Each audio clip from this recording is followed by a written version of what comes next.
Hey everyone, this is Max at Max CTCG. Thanks for joining me in another video. So what we're going to be doing is going over Fire King combos for the deck, part of like going through this whole like taking the structure deck and seeing different ways you can go about playing it, from a beginning structure deck to the new like powerful Snake Eyes version. We're going to go over different combos. We'll start with Ponix, move into other engines that you can cover like Dogmatika and Tri-Brigade.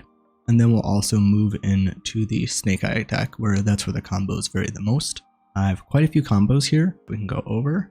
So it took a bit just to kind of compile everything, make sure I actually understand it. A couple things I think that's good to note when learning combo videos is I do think sometimes when you're going about them, you have to have a good state of like reference for thinking about the combo. Sometimes people show these really crazy combo videos and you're like, wow, look at all this the deck can do.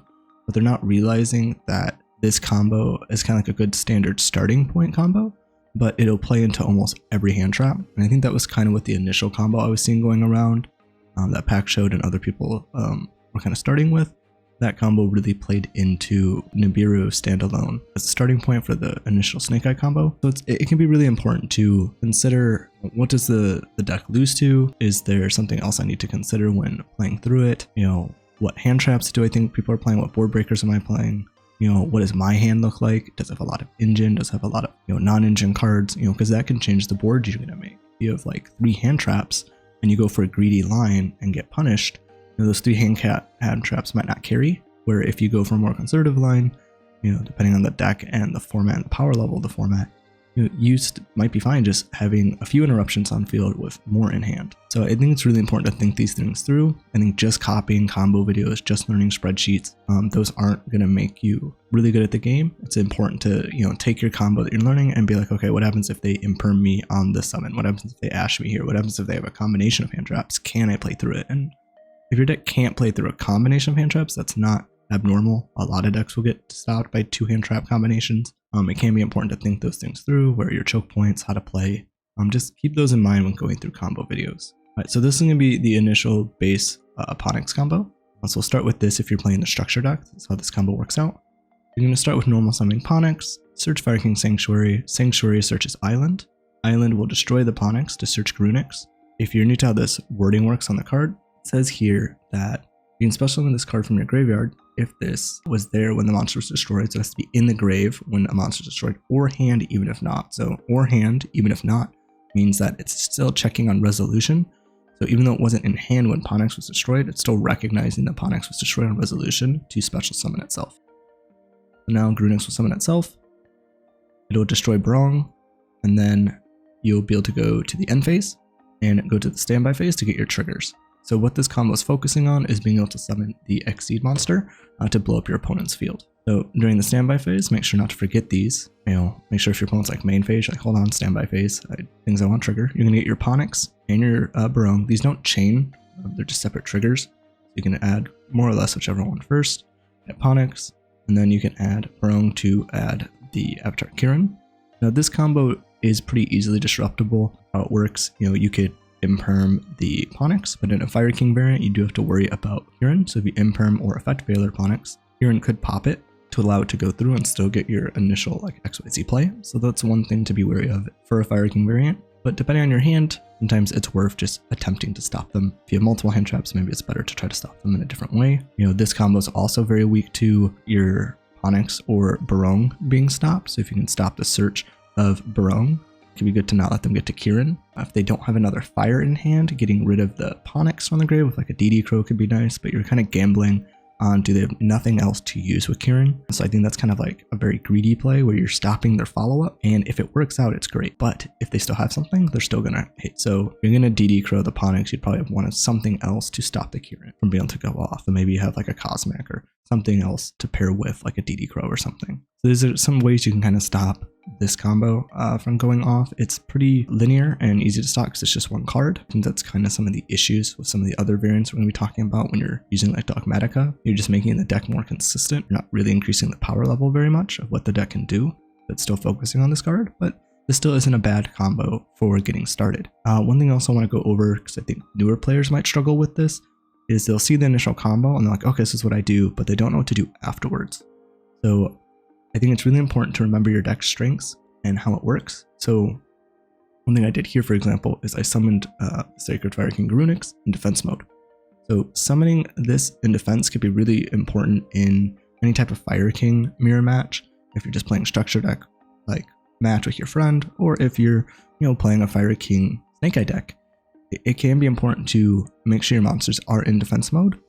Because one thing that you can do is your monsters have effects when being destroyed. So even if you don't have a great line, for example, I will show some kind of back and forth footage of me just playing against the AI, against myself, showing how the interactions can happen. It's not saying these interactions are perfect, but you can see how you can use these cards to kind of grind out in a game. So you have to utilize the fact that your cards have destruction effects when either being destroyed by battle or card effect, and then trying to pair them with other cards to kind of help get through it. Because if you don't have other things to kind of slow down the grind, I think it'd be really hard if you're just playing pure and you both have the exact same resources. So one of the best things to utilize is Garunix. Garunix is great for being able to summon itself and destroy a card from deck. So your main targets are going to be Barong if you're searching follow-up, Ponix if you're searching follow-up to get it back to hand to summon. You can also send Kirin, which when it's destroyed lets you non-targeting special summon a Fire King from grave. So if you have multiple, they can't just DD Crow it to stop it because it's going to target after on resolution. You can then non-targeting destroy a card on the field. So Kirin is going to be a major point for this deck's interaction in a grind game. You can also destroy Arvata, which can special summon a Tri-Beast monster like Beast Wing Beast or Beast Warrior Fire from grave. So you can use that to get back cards like Kirin onto the field, or other cards that you want to trigger like Ponix or something. So you can use that to be able to get a lot of advantage in a grind game. So I'll kind of show you this idea of how the grind game might play out. So they're going to go for Ponix. I'm going to activate Sanctuary and then the island. So what I'm doing on the resolution of island, because from here they're going to have to destroy the special summon, I'm going to trigger my Kirin, I'm going to destroy my Ponix, and be able to get my cards onto the field. This will also trigger my Ponix to come back on follow-up because I destroyed it. They're going to use island to destroy Ponix. That's going to let them trigger their Garunix. Garunix is going to summon. Now from here it's kind of tricky. I think what you want to do. Right now we're obviously just playing with like very simple like one card hands, so it's to make it less complex. But in a hand where you have a lot more extenders, you might play a little differently. But here I have the Garunix playing for follow-up, and what we're trying to do is now go into the board wipe to wipe the board, because what I want to do generally is wipe the board when Garunix is not in the grave. Now right now Garunix already triggered its effect, so it can't trigger. But that's something you have to be careful in a grind game, is destroying their monsters. When they have Garunix in grave, it's going to allow that to come back. It could dump a pretty large monster to get itself pretty big. So it's something you got to be careful of when this is in the grave. We're going to have our triggers. We have the Exceed Summon. It's going to pop the Garunix. They can't push this turn. And they stitch the Barong for their follow-up. What they do is they drew an Imperm for turn, just because of how I have the deck set up. I'm able to draw. Now they set the Imperm in this column, which is nice because Sanctuary protects the island from being destroyed, so they can turn that off and also negate another card on the field. I also drew Imperm because the decks are identical right now, so I can't use it. What I can do is I get my Ponix back during the standby phase, they get their Ponix during the standby phase, and they get their Barong. So again, being able to interrupt them, they would have like turned off their follow-up if they weren't able to get to Kirin.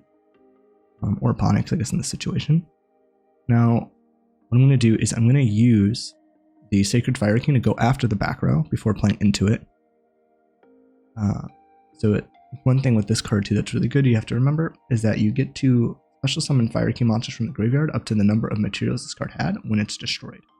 You can combo this with other cards that you have like Circle or the Skyburn when you're playing the more pure versions, and even some of the Snake Eye variants are playing at least one of those for the Fire King Snake Eye deck. You can combo those to be able to destroy this card, get a lot of damage on board, like attack with this, destroy it, summon something else back, trigger the Garunix to summon itself because something was destroyed, summon another Fire King monster because this was destroyed. So you can do a lot of damage and OTK your opponent pretty easily with this, even from a structure deck standpoint, which is nice. We're gonna have this destroy the Imperm. Imperm is gonna trigger, turning off the Sanctuary. I'm going to then destroy Ponix to summon Kirin. That's going to, because I destroyed Ponix, I can trigger the Garunix engrave from the opponent's standpoint. Garunix is going to trigger. It's going to destroy Kirin. Kirin can now non-targeting destroy. And because Sanctuary is turned off, the island can't be protected. That will let me summon Ponix and destroy the island. The island gets destroyed. That triggers as a mandatory effect. And then the Ponix will trigger to search follow-up, so I can search Skyburn. My Garunix will now trigger because a monster was destroyed. So I'm triggering the Sacred Garunix to special summon Kirin, and then the Sacred Fire King Garunix is being able to trigger as well. So I'm chain blocking here by going Garunix to Chainlink 1, Kirin summon off the Young of the Fire Kings is Chainlink 2. So now I am using the Sacred Fire King Garunix. They are, because I special summoned, they're triggering the Sanctuary to special summon their Exceed to wipe my field. I'm triggering Kirin. So what this will do is it'll let me summon Barong. And I will now get to non-targeting pop. So I'm going after the Sanctuary, because if I go after the field spell and they had something, that would end up allowing this to trigger. So I'm just getting rid of this as well for their inability to constantly grind with this card by summoning multiple Exceeds. But you could also go after this if you don't think they have a fire. But I'll be able to get both this turn. So now I can, because I was able to use the Hyong to destroy the back row, I still have my normal summon with Ponix. So let me search the card I want to use so I can get Skyburn, use Skyburn, destroy both my cards, destroy their field. And how this is going to trigger is that the island is going to be Chainlink 1 and the Hyong will be Chainlink 2. So that means the Hyong has to summon and then the island will wipe them. And they've already used all their effects this turn, so nothing's going to trigger here to go off. They'll summon both their cards, and they both get wiped.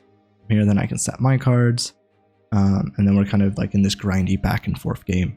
So just kind of wanted to show an idea of how grinding with even just the structure deck might look for newer players. So someone mentioned it in the comments, they were not sure how to grind with the deck, especially. Just remember, you can use it to trigger your cards on the grave, so you can ram your monsters into your opponents, destroying them, getting triggers if you have Garunix in the grave. You can use Garunix to send Arvata, special summon, send Kirin to non-targeting summon, non-targeting destroy on field. So you have a lot of cool ways you can grind. And just pairing even the structure deck with some hand traps is a great way to kind of get it to a better fighting position even. So it's a little bit longer on this, but I want to cover this kind of basic part with, just kind of the initial combo and grinding. I'll also show is a 2-card combo with the kind of structure deck version, because you might come up with this a little bit more than the standard version, since they're usually putting these both to one, like Fire King Snake Eye deck at this point. So what we're going to do is we have Garunix and Sanctuary. So this actually does get you to the XYZ board wipe that Ponix gets you to, but it's a 2-card combo using pretty much both of these as extender cards. But when paired together, they do work. So you can activate Sanctuary to get Island. Island can destroy the Garunix. That will let you get Ponix. Ponix can trigger itself to special summon because it's also checking on resolution that it was destroyed. It'll then summon itself, trigger. You can use this to get Circle. And to pull this 2-card combo off, you need Circle in the deck. You'll be able to use Circle, destroy Ponix, special summon the Garunix. This destroys the Ponix, which is nice to come back during the next standby. And then this also lets Garunix trigger to destroy Barong. And then during the next standby phase, you'll be able to trigger the Ponix and the Barong to get the Kirin, and you still have your board wipe that you had with Ponix. So there are ways to pull this off even if you don't get the 1-card combo, and ways you can even play through an Eruption depending on the amount of engine you draw. Okay, so what we're going to go into now is the Dogmatika version of the deck using Nadir's Servant. Now again, I don't think the Dogmatika deck is as good as the Tri-Brigade version if you're trying to play for more budget. In terms of upgrading, I would go with a structure deck, try to upgrade with some basic hand traps you'll use all the time, and do that for like $20 to $30 depending on if you bought the structure decks or not. So you'll have the imperms and Drolls. So I would probably go that route, then maybe go Dogmatika if you don't want to spend the money on the Tri-Brigade cards, but if you can spend a little bit more money and go for the Tri-Brigade version, I think that version is better than this. But the Dogmatika version does add some nice consistency to the deck, being more ways to get access to your Ponix through the Dogmatika Nadir Servant card. So we'll go through this combo to show you how it works. So we're going to activate Nadir's Servant. This will let us send Garua and search Maximus, because of what this is doing is you get to search a card that has less attack then or equal to the monster sent. Garua has 15, Maximus has 15, and this works out perfect because we have to send Garua because we need it to banish for another card later that will show in the combo. So the Garua being sent to the grave is nice because it also gets you a draw. So this will kind of give you a +1 because you're searching for Dogmatika Maximus. You're going to draw an extra card and then you used 1 card to do that. The Garua triggers. Now you can banish the Garua to special summon the Maximus. Maximus could now use the ignition effect. Once it's summoned, you can send 2. So what we're doing is we're sending the Omen, but because a Tri-Beast monster was banished, you can then search Ponix. Also have the Ash Dragon in the grave for the end phase, or to get a follow-up like Disruption on the opponent's turn. So these are 2 best targets to summon going first. You can also use this as a board breaker going second, which is a nice option for the deck to have. It's a consistency card and kind of a board breaking card.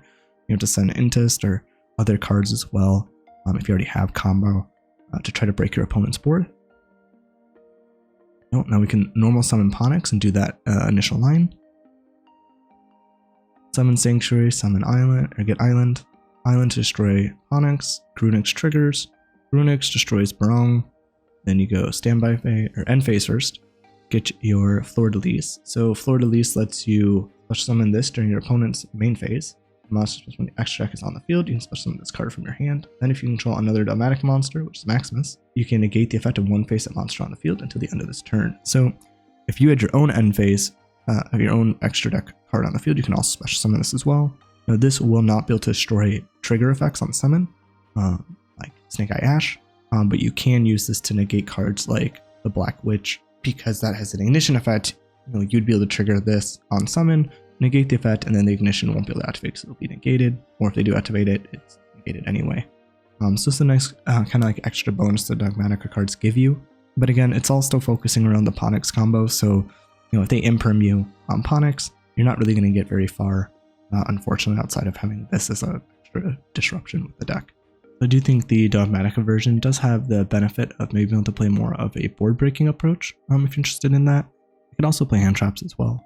But just due to the fact that Nadir Servant sending extra deck monsters as part of its deck kind of engine requirements to make plays, you can try to benefit off the fact that you can send different cards like Entist, Mirror Logic, Aggregator for XYZs, Malong for Synchros, Garua for fusions, the Entist for fusions. You can send Bocephalus to send Garua if you want a Link to send a fusion to draw. You have different targets that you can utilize, and you can also play that Ultimate Slayer as a way to kind of board break. Alright, so what we'll do now is go into the Tri-Brigade version of the deck. So I want to be able to show a few basic Tri-Brigade combos. Depending on your hands, you might have to go that route. But there are ways with the Tri-Brigade deck that you can actually branch into the Fire King, and you can also make the Fire King branch into the Tri-Brigade. And depending on the hands, some cards will play into more disruptions. The nice thing with, the Nadir Servant combo and the Ponix combos is they don't summon more than 5 times, so you don't play into Nibiru, but they do both heavily play into Droll. And that's going to be still a similar issue with the Tri-Brigade cards as well. But depending on which combos you're pulling out, you might play into more cards. Let's start with the basic Fraktall combo. So with this combo, you do need quite a few discards and cards to shuffle back. So we're showing with the full 5-card hand of just hand traps. So we're going to activate Fraktall. Fraktall sends Kit. Kit triggers Engrave to send Nerval. Nerval will trigger to search. So we're just searching for another Kit. Now we're going to get normal summon Kit and use her effect once summoned onto the field. So let her banish from grave, banishing 2, and then we are going to be able to use the Bear Bloom's effect that'll let us discard 2, target one of your banished level 4 lower beast warriors or winged beasts, special summon it. When it comes to banishing, I like to keep usually 1 in grave I haven't used and 1 in banished I haven't used. So in this case, we already used Kit, but I can bring back Nerval, or I can summon the Fraktall. Now this is a pretty big weak point to the deck because all this is something you have to do is kind of a requirement or cost because it's before the semicolon. So if they were to imperm you here, you do lose a lot of advantage. So this can be kind of risky because you just gave up multiple hand traps that you could have used to stop your opponent instead of trying to extend out. So that's one thing to keep in mind with going this route. This will let you get Nerval to the field, and then you can link all those off for an Apollousa. And the nice thing is if you do get to this point, because you have Apollousa on the field, it'll have 3 negates, and then you could also stop your opponent from hand trapping you off the Bear Broom's grave effect. So that's sent to the grave. And add 1 Tri-Brigade spell or trap from your deck to your hand, and then place 1 on the bottom of the deck. So this will let you place, and you'll end up with 1 in hand. So with 5 cards, you have to spend 4 cards to be able to set up this play, but this will give you a Revolt, which can summon Omen. That's a non-targeting banish. When summoned, you'll have 3 negates off the Apollousa. If you can use all 3, you'll probably only use maybe 1 to 2 total before maybe they can run it over. But you can also use Omen to stop them from attacking over. You have 1 card in hand, so ideally hopefully a hand trap or something to kind of stop.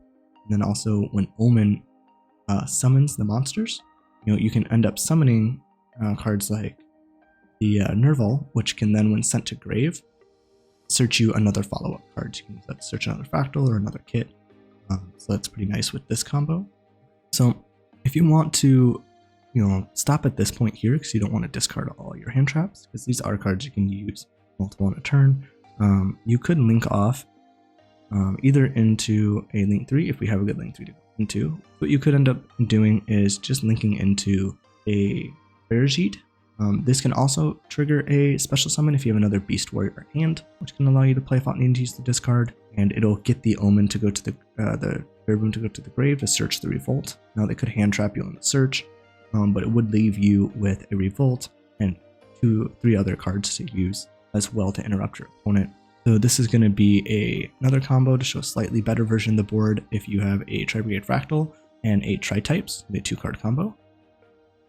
We'll discard Fraktall, Fraktall send Kit, Kit send Nerval, Nerval searches Kit. We'll do the same thing, banish 2, summon Bearboom. Bearboom's going to use its discard effect again, so very similar as before. You're discarding your Tri-Type as one of your extra cards, because this will give you 2 to use for another play. This will send Nerval. Nerval will banish, summon the double Dragon Lords, and then if we count the summons, there's 1 for Nerval, 1 for Bearboom, or 2 for Bearboom, 3 for the summon back of the Nerval, and then Nerval is able to summon the Ancient Dragon Lords, and that will give you your 4th summon, and then your 5th summon is Apollousa. So this will safely play through a Nibiru, so that's one thing that's nice. You can negate that to stop them from doing that, and then you'll be able to use Bearboom, search the Revolt, put 1 back, and then same situation, use 2 for Revolt, an Apollousa, but now you have an extra interruption with the double Dragon Lords as a link 2 you can go into using your Tri-Brigade cards, and then you'll have another card in hand. In this case, we would set Imperm, but that'll be your extra card to use. Alright, so this next combo, I want to show a little bit of the synergy with the Tri-Brigade cards, because one of the weaknesses that the Tri-Brigade cards have is they're pretty reliant on their normal summon going through, and their only real special summon is Kiraz to discard a Tri-Type. So one thing that's nice with the Fire King cards is similar to what we talked about with Ponix. You can destroy it to dodge interruption that targets. You can also do the same thing with Kirin. So just wanted to show the same idea with a similar hand. 1 Fraktall and 1 Kirin, so you have the Tri-Type discard. If we were playing through, we'd use our Fraktall. Fraktall will send Kit, Kit will send Nerval, and then Nerval will get your Kit. In this case, you go normal summon Kit, activate its effect. If they have a card like Imperm to try to stop you, because if this goes through, you really don't have much of a play. What you can do is use the Kirin. That will destroy the Kit. So remove it from the field, the Imperm won't have a target, and the Kit can still go off to summon. Kit can summon the Bearboom. You could still use the discard to discard 2, bring back a card, link into Apollousa, get the Bearboom to get Revolt, and you still have pretty much the same field, except you had to give up the extra card you had in hand, but that lets you play through the interruption. Just wanted to show that it's just a synergy for anyone that's newer to the decks, that you can actually use the Fire King cards to complement the Tri-Brigade cards by letting the effects of like Fraktall and Kit go through, since they're fire monsters. So that can be a really nice benefit for the deck as well. Alright, so next we'll be looking at a 2-card combo with Ponix and a Tri-Type. Alright, so this combo is going to be starting with Ponix and then any Tri-Type to discard. This is nice because this combo actually lets you go from the Fire King cards into the Tri-Brigade cards, and you'll be able to do this under 5 summons to play around Nibiru. It's important. There we just have identical hands here. So Ponix will be able to search Sanctuary, Sanctuary searches Island. Island will destroy the Ponix on the field. That will let us search the Garunix. And then the Garunix will trigger in hand. Summon itself, trigger to destroy from deck. Now the nice thing is in this deck you can also destroy a Kit. and then Kit can trigger from deck to send everything else. So it's very similar to sending Kit off a Fraktall in this position. So it's another nice synergy that the Tri-Brigade cards have with the Fire King cards. So Kit will send Nerval, Nerval will search Kiraz. Now because you used your normal summon with this deck, you have to utilize the fact that you can discard to summon. Kiraz will discard the extra Ponix, summon itself, banish 2 from grave to summon Bear Broom. This is your 4th summon here. And then you will link those away. That will let you then use Bear Broom's effect in grave to search Revolt. Again, you have the 3 material Apollousa to stop any hand traps at this point outside of Imperm. You can set your Revolt and you have 2 cards in hand. So this actually gives you a way to the Apollousa and the Revolt, and still keeping 2 cards in hand for interruption, hopefully with hand trap. Alright, so for this combo, it's a slight variation from the previous one. It's a lot greedier of a combo. You have a much stronger board if it works out, but it's going to eat into a lot more hand traps. So to start off this combo, you'll be leading with the Fire King line, so send Ponix. That will get you the Sanctuary, and then you'll be able to get to Island. Then you'll destroy the Ponix, which will be follow-up. You'll get Garunix. Garunix will summon. You'll destroy Kit. Kit will send. Nerval. Nerval will search Kiraz. Kiraz will summon. And this is where the combo is going to vary, variance from the previous combo. The last one we banished 2 to get Bear Broom. With this one, we're actually banished 4. We're going to banish 4, so let us get Omen. And now we can link off to Fair with the Omen and the Kiraz to let you get a search off the Omen, which is important in this type of hand unless you already have an extender. So get you your Fraktall. Then you'll be able to use the Farajit to special summon the Fraktall out. Now this is your 5th summon, so you can get nibbed here, and you really don't have any recovery at this point outside of ideally hand traps in your hand to kind of stop your opponent, and you'll have no disruption. So this gets a little bit greedy by playing into nib. From here you can use Fraktall to banish. This will get you your Bear Broom now. Now what you can do is link away those 2, the Fraktall and the Garunix, so let us summon IP. Now we can link the Farajit and the Bear Broom into an Apollousa. So at this point you're pretty safe, but there's lots of points to get hit before this. You also run into issues of being able to be stopped on the Farajit to special summon from hand. That will let you get your extender out. If they stop the Omen and you don't have an extender to summon off the Farajit, that can hurt. So there's definitely some choke points in here depending on your hand and how you're sequencing that you can get shut down pretty quickly. So now you can do a chain block, which is nice. So what we're doing is we're chain blocking the Bear Broom search by activating the Farajit first. And one thing we're trying to dig for in this combo is Kirin. This will give us even more board presence. I want to show you how this combo can carry out. The nice thing about this combo is when it comes to Farajit, if you already have Kirin in hand as one of your cards, you pretty much have the complete combo at this point. But the nice thing is that the way this combo works is you actually get 2 chances to dig with Farajit, which is nice because Farajit was properly summoned. So now we will search the Revolt and put 1 back. We have the Revolt on field. We have a leftover hand trap and the Kirin we search. So with the Farajit, we had to put back a card to keep the Kirin, and then with the Bear Broom, we had to put back a card to keep the Revolt. So we had to kind of cycle our hand to an extent. So now we can go to the opponent's turn to show how this board plays out. So what we're doing is just kind of triggering out all of our interruptions so you can see how the board plays. This is nicely the correct way to do this. It'll work out okay, but there could be better ways to sequence your interruptions. I just mostly want to show all the inboard pieces that the deck can have. So we'll go for the Revolt. So nice thing with this Revolt is the Nerval will get you follow-up when it's sent to the grave, but the Farajit can also be another way to try to dig for Kirin for more interruption on the opponent's turn, which is nice. So now we'll have our triggers, so we can chain block. So we'll banish the Ponix, which is nice because at least they can't get it for follow-up, which can hurt. We'll get our search, which is Kit for follow-up, and then we did our draw and we didn't need anything, so we just put back the card we drew to the deck. So now they're going to continue playing. They're going to activate Sanctuary. I'm going to use IP to link into Unicorn. Now in this situation, you can go about this a couple of different ways. The nice thing with Unicorn is we do have the discard fodder still because we can search follow-up. So you can get rid of the follow-up play, or you could get rid of the hand trap depending on what you're focusing on right now. The nice thing now is that Kirin is also live with the kit. so that's pretty nice. And you could shuffle back the island back into the deck, so unless they have a second one in hand, they won't be able to use it. And because we did this on the chain of the Sanctuary, they're not going to get a chance to actually use the island, because in terms of our chain links resolving, the IP is going to summon, the Sanctuary will place the Fire King Island face up, and then on a new chain, our Unicorn will trigger. That'll allow us to discard. In this case, we're discarding the follow-up. And then what we also get to do is, because of the fact that we have, we sent the Omen as a link material for the IP, we get to actually search the Arvata because we have 4 banishes. So that's one thing to keep in mind when you're using the Revolt. With this combo, we have to keep 4 banishes. We'll search the Arvata, which is important for our Kirin play to destroy the Arvata.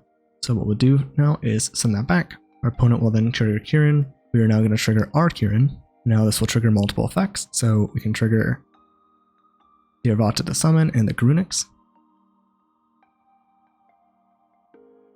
So the Arvata is summoning the Ponix. The Garunix is summoning itself. The Ponix is negated, but the Garunix will now trigger to send, and we can send our Kirin. What this does is it actually lets us non-targeting get back the Arvata that we actually sent with our Kirin, and then we can non-targeting destroy the Sanctuary.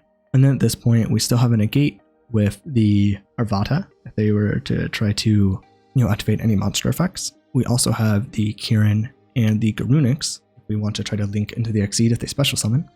And the nice thing too is right now none of our monsters are actually bigger than the Kirin, so they can't actually ram their Kirin into any of our monsters to destroy it, to potentially try to trigger and get other summons if they had monsters in the graveyard to summon off of it. So that's one thing that's important to kind of keep track of. As we were to summon these, they might be able to force other plays out through a mistake. And we also have a lot of cards that they might want to destroy. They can stop the Exceed by getting rid of Kirin or the Garunix.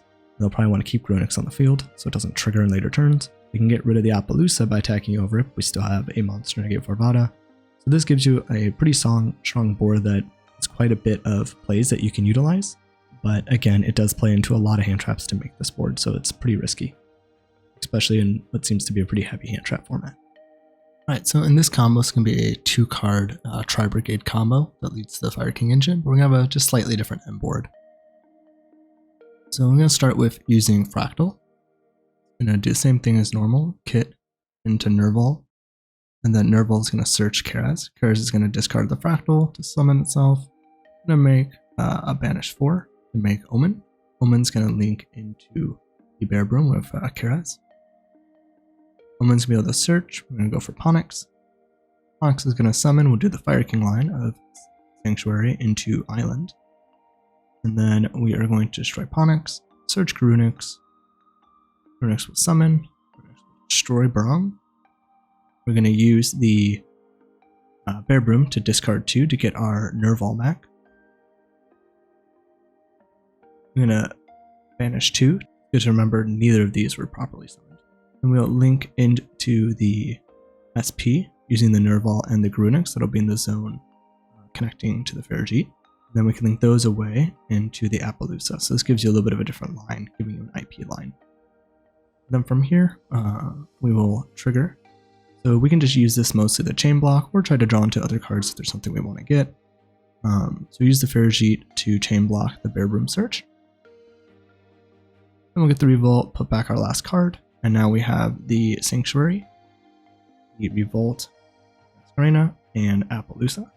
And then on the standby phase, we'll get our searches and triggers from the Fire Kings in the grave. So we'll be able to search Kirin off the Barong, and then we'll be able to also add the Ponix back to hand. So now we also have a Fire King line to blow up the board. We can end up going into IP Masquerena. If we have SP, it'd be a little better for the issue of having a discard. But you can also circumvent this if you have Nightmare Unicorn.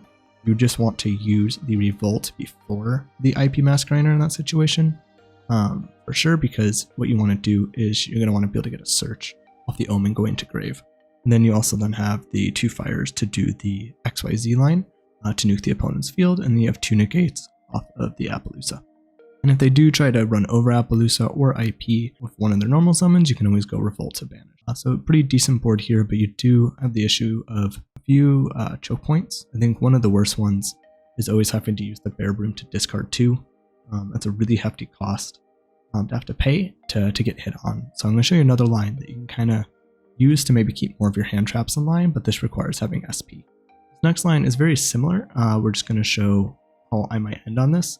And the difference between this type of line is if you already have a lot of hand traps, discarding them to get like hit by an imperm or effect failure hurts a lot. So if you do have the SP, you can maybe keep a little bit more of your interactions without having less of a crazy board. So we're going to use our normal line of Fraktall into Kit, into Nerval, into Search Kiraz. Kiraz will summon. Banish 4, same as before. Go to Omen. Let us get our search. Then we get to have Ponix. We'll normal summon Ponix. Sanctuary. Sanctuary will get Island. Island will destroy Ponix to get Garunix. And it's important to remember that this all these lines right now that we're looking at for these 2 Tri-Brigade combos, where you just need the Tri-type to discard, these all play into Nibiru. So that's something to keep in mind too, because Garunix is your 5th summon here. Now you will get your Revolt, but again, not sure if that's going to be enough. And then Garunix will destroy Barong, and then from here we just go into SP. Now one thing that's nice with this line that I like is that you can actually use the SP to banish one of your Tri-Brigades engrave, so you can banish like the Kiraz because you don't really need it. And that allows you, when you activate Revolt, to be able to actually take your Nerval out of the banish and still keeping 4 banish engrave if you want to search like Arvata to combo with the Kirin destruction, or different things you can do, which is kind of cool. So that's one thing I like with the SP. The banish actually isn't wasted because you can set up more banish. From here you'll banish the Kiraz, so chain the Bear Broom to search for a Revolt, and that's nice because we can also chain block this, so they can't just ash it by making the SP Literal Knight chain link 2. It's a Revolt, we'll put back 1, and then from here you'll still have your Revolt. You have a couple hand traps. I chose to keep the Infinite Impermanence because it's harder to just Cosmic the Revolt now to force it out early. You also have the SP. Now one thing is they could Nibiru you here to remove the SP from the field, but you'll still have Revolt, Imperm, and Effect Failure plus follow-up off the Revolt. So I think there's some interesting ways that this line can play, which can be nice when you already have Disruption. And that's again one thing to consider when pulling a combo off, is considering what cards you have in your hand. What do they serve? If you're just discarding engine cards that you don't really need, then maybe it's better to go greedy. But if you already have hand trap disruptions, you discard 2 and then get hit with an Imperm or Effect Failure, that's going to really hurt because you went 2 for 1 and you lost 2 interruptions. So just things to consider when going through the combos. So that pretty much covers all the Tri-Brigade combos that you can do. I do think out of the more budget versions for Fire King, since the Snake Eye deck is like $1,200 to $1,500, this is a pretty good version that has some nice plays that it can do, and I think it is the best out of the more budget versions between like Dogmatika and more of a pure build of just. So what we're going to do in this part of the video is go over the Fire King Sinful Spoils combos before we get into the Snake Eye combos. So this just kind of help people with maybe running a slightly more budget version of the deck. Before the Snake Eye cards came out, this was one of the ways to run it using the Sinful Spoils engine, and a similar way to how the Rescue Ace engine did it, just giving you more access and consistency to your level 1 monsters, in this case Ponix instead of Hydrant. And we're going to see some of these combos here, and one of the issues with this version of the deck is that it is more consistent than a lot of the other Fire King versions, giving you way more access to Ponix and some cool lines of being able to special summon Ponix, giving you access to normal summon Arvata, or even go into some Snake Eye plays with Ash and Flamberge Dragon. But when we get into the Snake Eye version of the deck, where it heavily focuses more on the Snake Eye cards than the Fire King cards, the Sinful Spoils version really focuses on the Fire King cards. And even though the Fire King cards are good and you can still make some decent boards, these boards are way more prone to interruption and aren't as powerful as the Snake Eye cards, unfortunately. So that's going to be some of the limitations of these combos. But we do have quite a bit more consistency due to, like I said, having the Wanted, the original, Diabell Star, the Black Witch. We have a lot of ways to get to Ponix, so even if it's just getting to Ponix as that combo, or other ways to branch off into like 1.5 2-card combos. So what I'm going to start with here is we'll do 2 different versions of a 1.5 card combo, which is just Diabell Star, the Black Witch, and any card that you can just send to the graveyard to special summon the Black Witch. The fact that you get to special summon a lot of these monsters really does help out with branching off plays, where a lot of the other versions of the deck rely on normal summoning Ponix, which kind of limit what the decks can do. Alright, so we're going to start with summoning the Black Witch, discard Imperm, set original, send the Witch for original, get Ash. Ash can search Ponix, and because that was a special summon, we can normal summon Ponix. Ponix can do its thing, get Sanctuary into Island. And then what we're going to do is summon Flamberge. Now the reason I want to do this here is because if we do the Fire King line first, by the time we get to summon Flamberge, we're going to be over 5 summons. You know, right now we've already summoned 1, 2, 3, 4 times. So the Flamberge is on the 4th summon. If we do the lines here with Ponix, we'd have the Garunix be the 4th summon, and it would summon something back. You know, Kirin summoning back the Ponix, and that's going to leave us to our 5th summon getting nibbed before we can even use the Ash. So I want to keep the Flamberge here because it gives us a little bit more follow-up potential if we were to get hit with a Nibiru. Now one thing that's a little different with this deck when it was being played before the Snake Eye cards came out versus now is that you can play Princess. The main thing it's going to do is just give you more resilience and more follow-up and more, especially more ways to play through Nibiru potentially. So that's why we're summoning the Flamberge here. So we are going to use the Ponix, destroy it, get Garunix. Garunix going to destroy Barong. And now we're going to link off both our Garunix and our Flamberge into our Sunlight Wolf. Now one of the things that's unfortunate is sometimes with the Snake Eye version of the deck, you can use the Flamberge, you know, to put a monster back in the spawn trap zone to send with the original. But one of the problems with this deck, unlike the Snake Eye versions, is we're pretty much using all the cards right away to kind of start our plays and make our combos. We're not really able to conserve a whole lot in terms of a follow-up or a push through after getting hand trapped or things like that. So there's not really a lot of good ways to be able to play through Nibiru or hand traps. So unfortunately at this point we can get nibbed. So they could either nib us here and we'll still get the extra bodies, or they could wait. Now if they nib here and we get the extra bodies and we have Princess, we can play into like an Amblowhale line. And still make that. So ideally it'd be best to wait till the 2 bodies are summoned, even though we get the recursion. So this will give us a recursion. For this line, what we're focusing on is more of a follow-up line. So what we did here is we just took those 2 bodies and made them into IP. And because we have the Flamberge in hand and the Barong engraved that was destroyed, the Barong can search Kirin. We can destroy the Flamberge, and that will summon the Kirin, trigger the Garunix, and also the Flamberge, to get a lot of bodies on field for a lot of follow-up. The amount of interaction is somewhat limited with this version of the deck because one of the ways we made this line was to actually get rid of the Sanctuary, which means we don't have the board wipe play. But we do get a lot of follow-up, which means on the crackback we can probably kill our opponent pretty easily. So again, our main interaction is really going to be the IP into either a SP or into like an Apollousa. So we go to the opponent's turn, kind of show a demo of how this combo could play out. So we have the standby phase, Barong going to trigger to add the Kirin to hand. So again, nice thing with this type of combo is we don't have to worry about the monsters on the field. We actually have the 2 fires in hand to play, as well as, in this case, 3 other cards. So right now we're at 5 cards total. I'm going to start by normal summoning Ponix and get the Sanctuary. Sanctuary is going to set Fire King Island. If it was just Island, we could have, sent Kirin to destroy, trigger Garunix, send a Kirin, bring back, destroy the island before they activate it. But because of the Sanctuary, I don't really want to destroy the island, because if they have fires in hand, which at this point they start with the decard combo, they have they'd have 4 cards in hand, they'd probably have a fire to destroy to protect the island. In this case, we're going to focus on actually destroying just the Sanctuary to start clearing cards. And I don't necessarily want to destroy the Ponix right now, because I also don't want that causing other hand triggers to activate. I'm going to activate the Kirin. We're going to destroy the Flamberge. And that's going to trigger the Garunix. We're going to summon back. So Garunix summons, the Snake Eye Ash summons, and the Ponix summons. So at this point, we've actually summoned 4 times on our opponent's turn. So we do have to be careful of actually getting nibbed on the opponent's turn too. So we have a lot of triggers that are happening. We can activate the Ponix and the Ash and the Garunix. And those are all of our triggers that are happening. And then if there's nothing in response, we can also chain IP Masquerena, as well. The only thing that's being chain blocked here is the Ponix and the Ash though. So what I want to do is, part of the reason I'm activating IP Masquerena is if I want to send a Kirin to the grave and summon a monster back and destroy it, I have no zones. So I need to link off to be able to actually make some plays here. So our options here is to link away into a SP or an IP. Now we could link away Sunlight Wolf and IP Masquerena. That would be 4s for the Apollousa summon.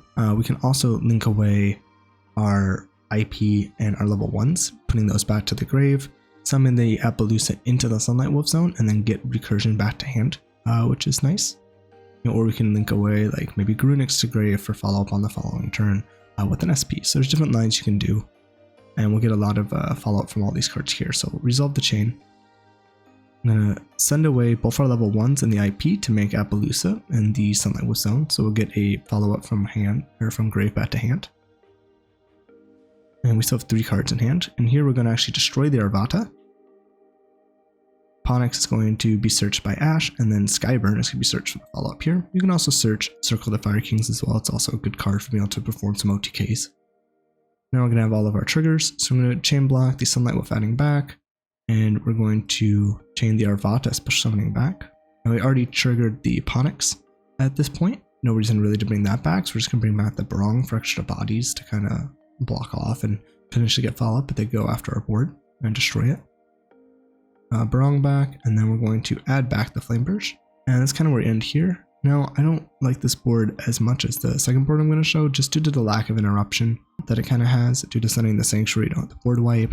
And we have the Apollousa, but if they can push through with a bigger body, can pretty much take out our only board wipe. But the good thing with this type of field is that outside of maybe the Zelantis OTK, it is going to be pretty hard for the opponent to be able to actually wipe all of our monsters out and kill us this turn. Plus, you have so much follow-up.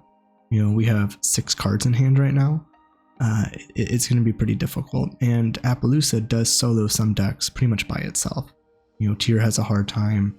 You know, Fluwanderius has a hard time. So there are decks that are going to really struggle versus this. What I'm going to do in the next combo is show pretty much the same idea, but we're going to actually show a little bit more of an interactive board, but a little less follow-up. Right, so this is going to be pretty much the same combo. What I'm going to do is fast forward to the point in which the combo changes, and we'll go from there.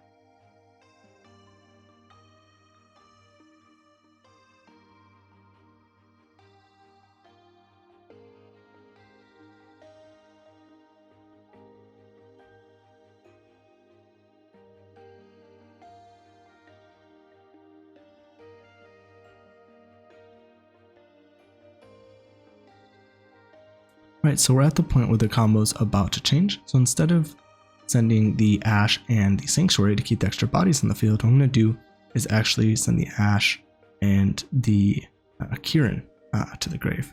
Now, part of the reason you have to do this way is if you want to do this line, either line really does play into Nibiru. At that point, I talked about how it's better to send Ash before doing the combos for Flamberge. But if we were to go back,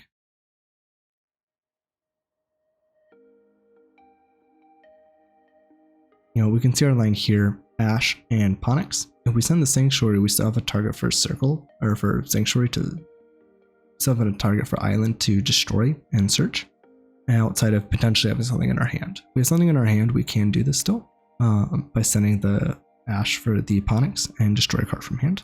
But if this is our situation with no cards in hand, we do have to actually perform the Fire King combo playing harder into Nibiru, but at the end, we're still going to play into Nibiru anyway, so it only mitigates it a little bit.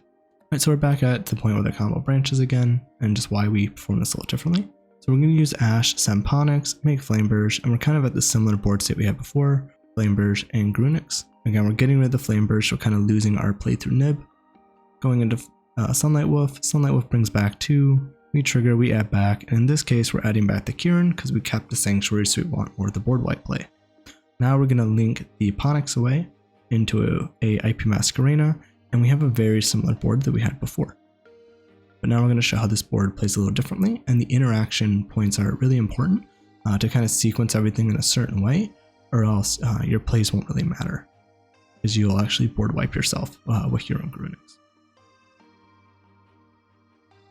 So we're going to have them play into it again. They're going to summon Ponix.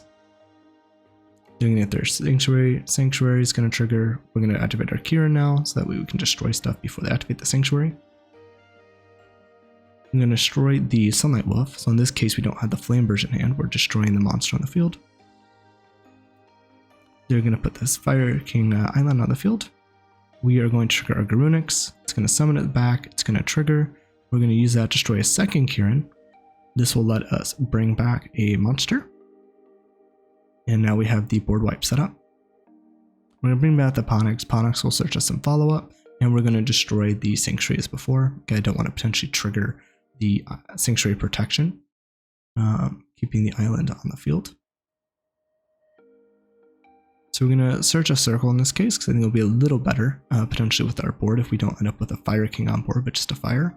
Now what I'm going to do is link away into an IP Masquerena and a Ponix.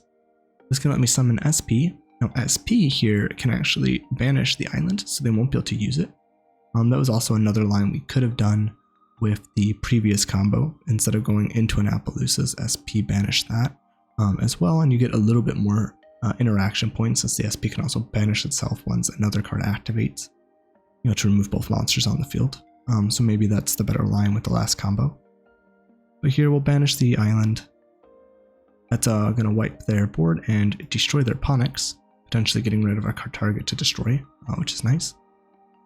And then they're going to send away their infinite permanents to summon Black Witch. We are going to banish the SP and the Black Witch. I think this is important if you get the chance to do this. So even though you linked away your Ponix and your IP Masquerena, and IP Masquerena makes it so that way a link monster used this card's material can't be destroyed by your opponent's card effects. If you were to summon Garunix Eternity, that's your card effect destroying it, so it would still destroy the SP. It wouldn't be immune to your own destruction. It's the same thing where if your island gets destroyed, it destroys whatever the monster was that was made with IP, even though it has card destruction immunity, but only from your opponent.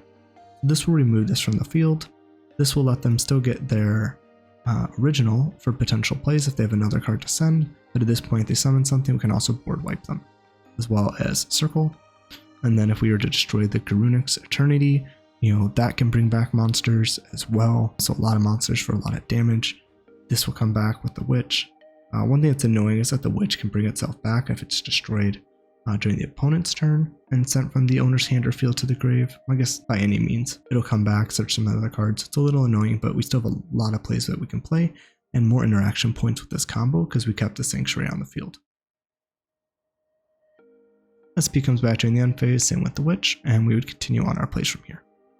Alright, so next I'm going to show a 2-card combo. So this is Ponix and pretty much any fire monster. It works well if you do have Arvata because it gives you more negates, and this version of the deck does focus on Arvata a lot because it's one of the main kind of selling points of the deck, that it can get to Ponix while also normal summoning Arvata to insulate from more hand traps.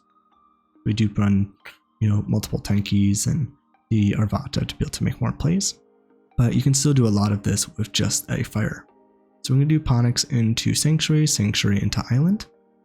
Island's going to destroy, and in this case we want to actually destroy the monster in hand. And then that will let us get Garunix, summon Garunix, and we get to keep the extra body, which is why this is nice. Now the monster we destroy right now doesn't matter, but again, having the Arvata does help for more plays.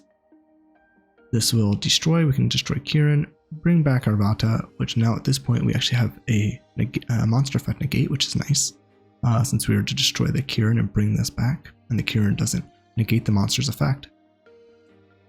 From here we can link away our Arvata and Garunix, so in this case again it doesn't really matter what the Arvata is at this point in time, into a Sunlight Wolf.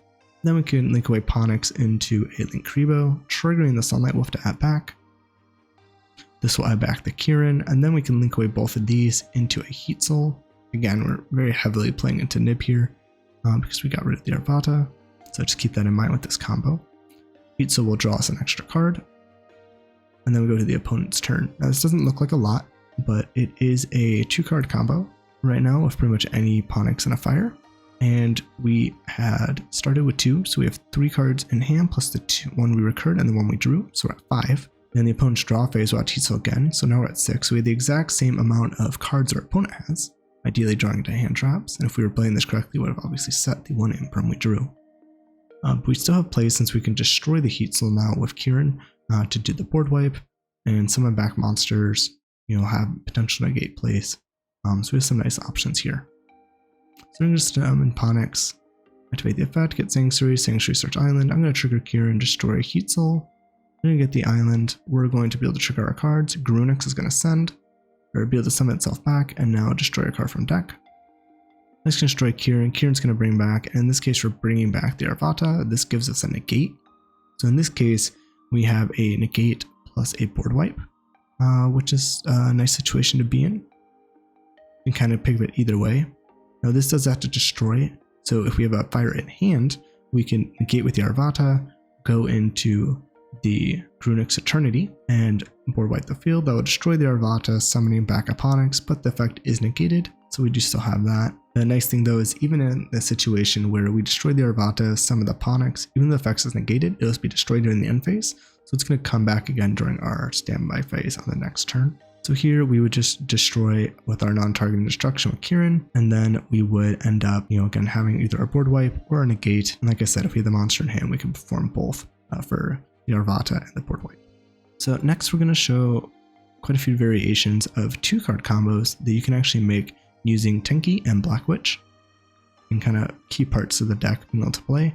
And depending on which way you go about the deck, you can focus more on the Fire King side, or you can focus more on using the Ash and Flamberge for a little bit more of a Snake Eye combo. So we're going to start with using Tenki to search, get Arvata, summon, normal summon the Arvata, and then send the Tenki to actually summon the Witch. So in this case, you don't actually have to send anything from hand. You can use the Tenki that's not really doing anything besides the 100 point attack boost.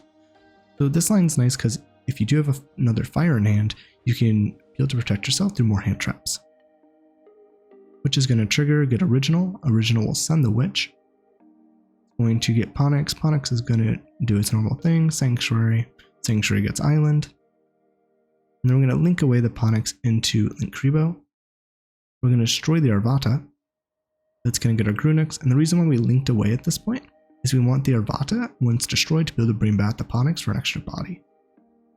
So summon wise, we've already done 1, 2, 3, 4. So we are again playing into Nib pretty heavily with a lot of these combos by getting rid of the Arvata. So they're going to trigger, Arvata's going to trigger, and then Garunix is going to trigger in hand. Garunix summons, Arvata bring back the Ponix, Garunix triggers, or destroys the Kirin. Kirin will trigger, bringing back the Arvata. At this point, we do actually have a negate, which is nice. Now we can link away, link Kribo, and the Garunix. It's going to let us summon SP. So now if they, again, were to nib us, we can either negate it or send some more monsters away. So we have some options here. Pretty nice. What we'll do is we'll go to end phase, we'll destroy the Ponix, which will now trigger to add it back to hand, which means we can destroy it from hand with Arvata, which is nice. Plus we have the SP line for being able to potentially remove one of their monsters from the field. Or if they try to negate the Arvata negate, we can banish the Arvata and the SP.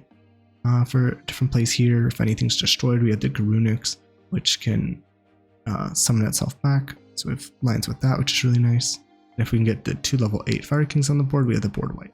We'll kind of show them playing through the board a little bit. During the standby phase, we get the Ponix back. They're going to normal summon Ponix. We're going to negate that by destroying our Ponix with Arvata. We're going to trigger our Garunix here. Garunix is going to trigger. We're going to send Kirin. Kirin's going to destroy a non-target. We're going to summon the Ponix. Ponix will be able to trigger. And one thing we're using to actually get the board wipe is we can actually use the Kirin's destruction effect. Instead of destroying their cards, we can actually destroy our own Arvata now that it's used its negate, and use that to bring back the Kirin, which now lets us get the board wipe. So the Kirin's destroying the Arvata will now be able to have the Ponix trigger and the Arvata trigger, so we can chain block the Ponix search with our follow-up, which is nice. That brings out the Kirin, and that searches our follow-up. So now we have a board wipe, the SP, follow-up with Circle, as well as the Ponix on the field. If it gets destroyed by the Eternity Garunix, that'll, again, come back during the standby phase for more follow-up. And then if we get rid of the SP before doing the special summon, we'll be able to have the SP come back with whatever monster attacked out with, to again use the SP on later turns too. Alright, so this line again is going to be Black Witch and Tenki, but instead of focusing on summoning the Arvata and going for more of a Fire King focused approach, we're actually going to go for a Snake Eye approach. I'm going to activate Tenki, search Arvata, send Arvata from hand, and we will then be able to get the original Sinful Spoils and set it from deck. So again, we haven't normal summoned yet, so this gives us lines to be able to use Ash and Ponix. We'll use the original, and here we can actually send the Tenki, which is nice. In this case, I'd rather do this because at least we have extra bodies. So if they were to Ash Here we still have the body on field, which is nice, so potentially extension plays. We could normal summon Ponix. You'll have this and a Ponix on field. You can do Fire King combos. If they do use an Ash, you can go into an Hita, into a Princess line. So in this case, you can send the Witch, which is a lot of times the normal target. Because we have the Tenki, it's better to send that and keep the extra body for now. I'm going to go Ash. Ash is going to trigger, get Ponix. Ponix is going to normal summon. Then we're going to do our Sanctuary into an Island line.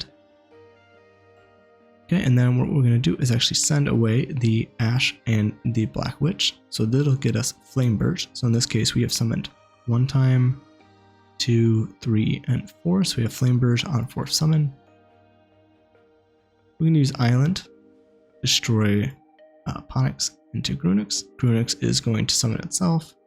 This is going to destroy Kirin. Kirin is going to summon back. We can bring back the Arvata. What's nice here with this type of line is even though it plays into hand traps earlier with not having the Arvata on field to maybe negate like an Ash when you use original on Tenki or something, you do get to play better through Nib later on potentially if they hold it too long. You can see here if we kind of go back, we have Flamberge and Garunix. So if they nib here, we get the 2 fire monsters and a token, which can then convert the token in fire monster into Hita, and then Hita and the fire can go into Princess, and the Princess can bring it back on Amblowhale. So the worst case situation, we'll have an Amblowhale with a Princess engrave, which is decent.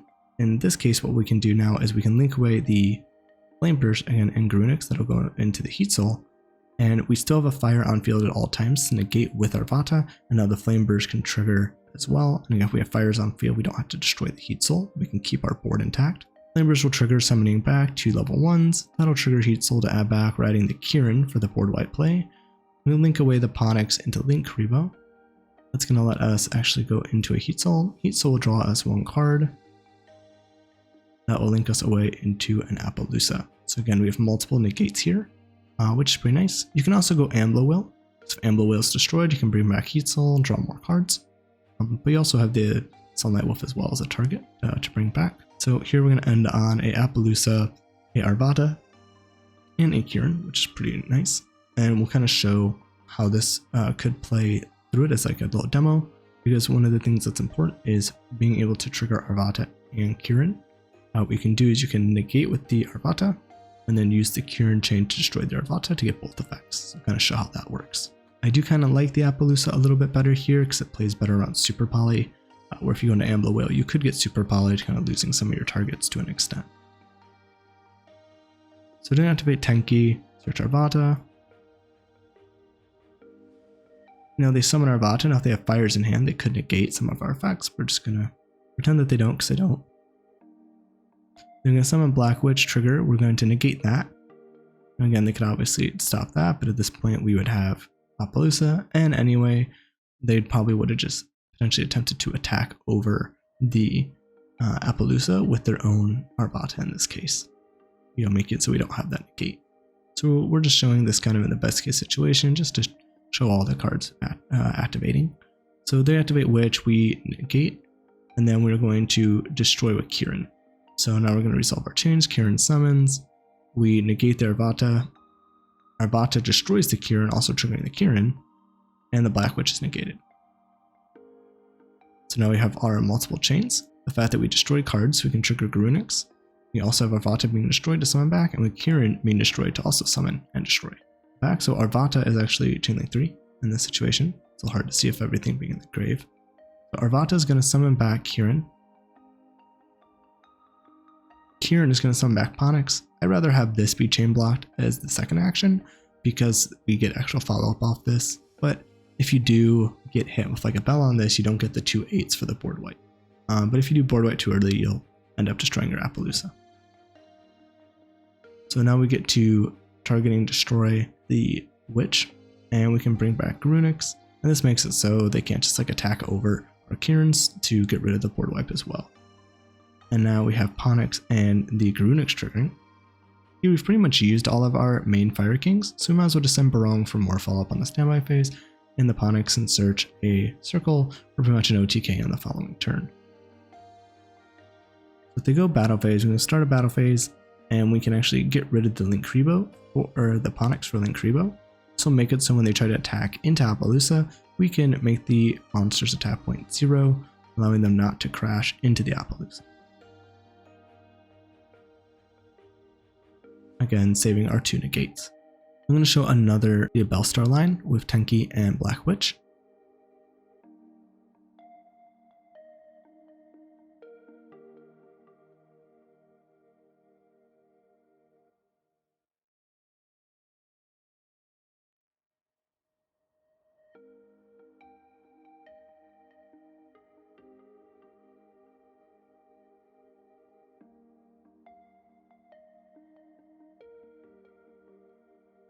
We go into IP Masquerena. We draw a second card. They go Tenki into Arvata. From here, we can actually destroy the Heatsoul and bring back the Kirin. That'll trigger the Garunix. Here, since we saw the Arvata, might as well do it now with the resolution so they can't summon the Arvata to potentially negate our effects. Garunix will trigger destroying a card. Here we are going to actually destroy the Kirin. Kirin can bring back the Ponix. We can destroy the card, and we might as well destroy something. So we get rid of the Tenki, one of the attack boost. We get the Ponix for follow-up. So this gives us a way to now have a SP in play, as well as the board wipe play. Plus we had 2 cards, so now we have 5 cards in hand. I'm going to summon Arvata, or send impermanence to summon Witch. Witch is going to trigger, we're going to go IP. I'm going to go SP. What's nice here is if they do this, we can actually just banish the original before they get to use it. So if they ever do that, you do have a really nice way to just kind of destroy that follow-up. It'd probably be better to try to attack over the IP in that situation with the Arvata before summoning the Witch, so that way they have more extension in main phase 2. Again, just more or less trying to show all the cards and activations you have versus showing like perfect kind of playthrough. Alright, so we're going to go over another Black Witch and Tenki combo, and I'm just going to fast forward to where this changes.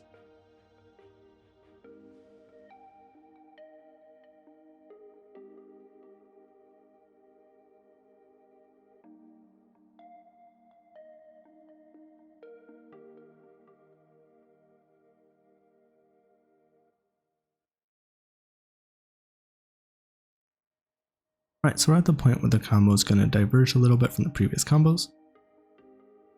So we're going to link away the Garunix and the Flamberge. That's going to trigger the Flamberge. Again, we can still get nibbed here if we don't have a fire in hand to destroy with Arvata. I'm going to summon back, we have 2 bodies. I'm going to link away the IP Masquerena and the Ponix into a Princess. Princess can use its effect to bring back Flamberge, so it's just kind of showing a more standard Snake Eye kind of Princess line that you can do with the deck without including Populous or Bonfires, the more expensive cards. Then we can use the Flamberge effect now to actually put the IP back in the Spell Trap zone. That'll give us more interruption, and then we can go into Amblowhale. Okay, so from here we have a good amount of disruption. We have a destruction effect with Arvata destroying Flamberge. Flamberge will bring back Ash and Ponix, which gets us tons of follow-up. Garunix can be summoned to destroy like another Kirin to get a pop and a summon back as well. We can destroy the Arvata, bring back the Kirin for the board wipe play. IP and can be summoned by Flamberge to be able to go into a SP Little Knight. The Princess can summon, destroying the Amblowhale. And then if Princess destroy while Amblowhale's in grave, we can banish, destroy another card on the field. So we have a lot of interaction with this board, and we'll kind of show how some of that plays out now. So they're going to draw for turn, activate Tenki. We're going to activate our Flamberge right away. You can do this during the draw phase to play around talents a little bit. So that way your first action isn't this and they just talent you. But if you were playing, a card like Goddess, you could link away your whole board plus 1 of theirs so they can't take the Goddess. So you have like a kind of ghost spell negate effect on the Goddess.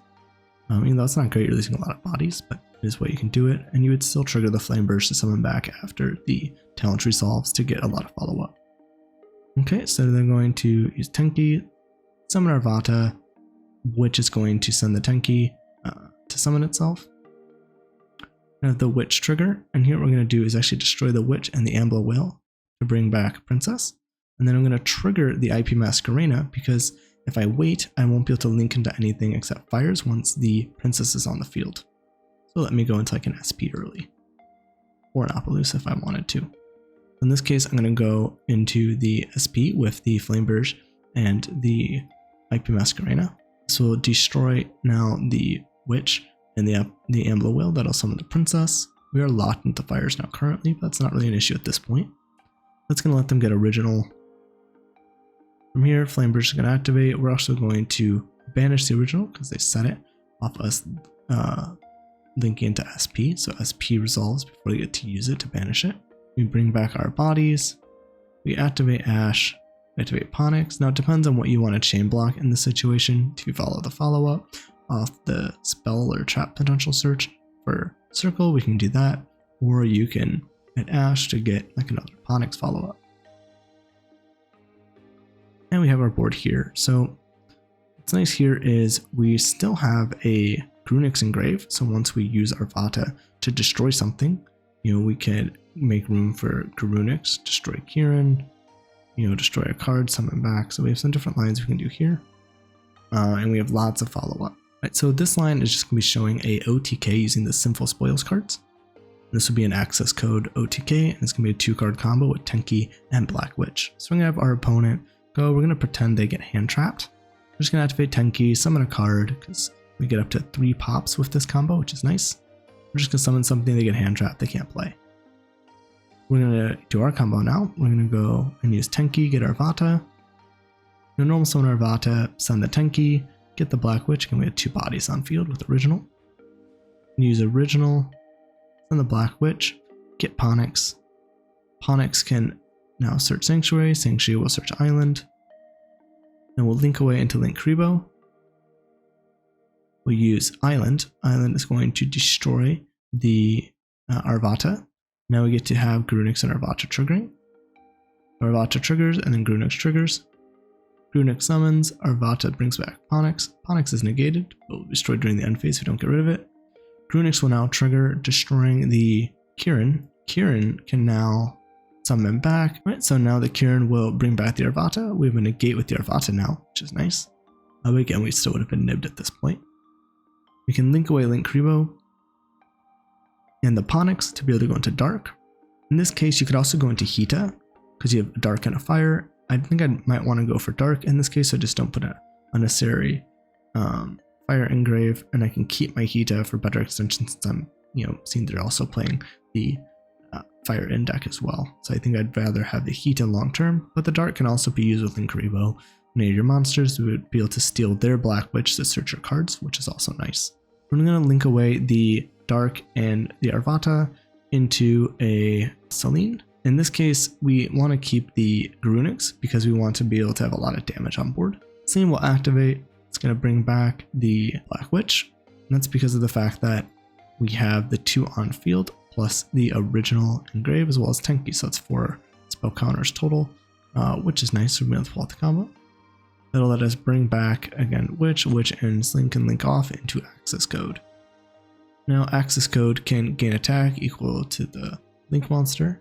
It's rating times 1,000. So we were able to target a Link 3, so we gained 1,000 for the rating, so that's 3,000 total. And as well as Accesscode having multiple pops, we can banish the Dark, destroy a card. And we can also, if we want, banish the Celine, destroy another card. And the only thing left is Link Kribo. And that's going to get 3 pops, 1 from the Kirin, 2 from the Accesscode. And then we have a ton of damage on board, 3,900 from the Garunix gaining the attack off the Kirin.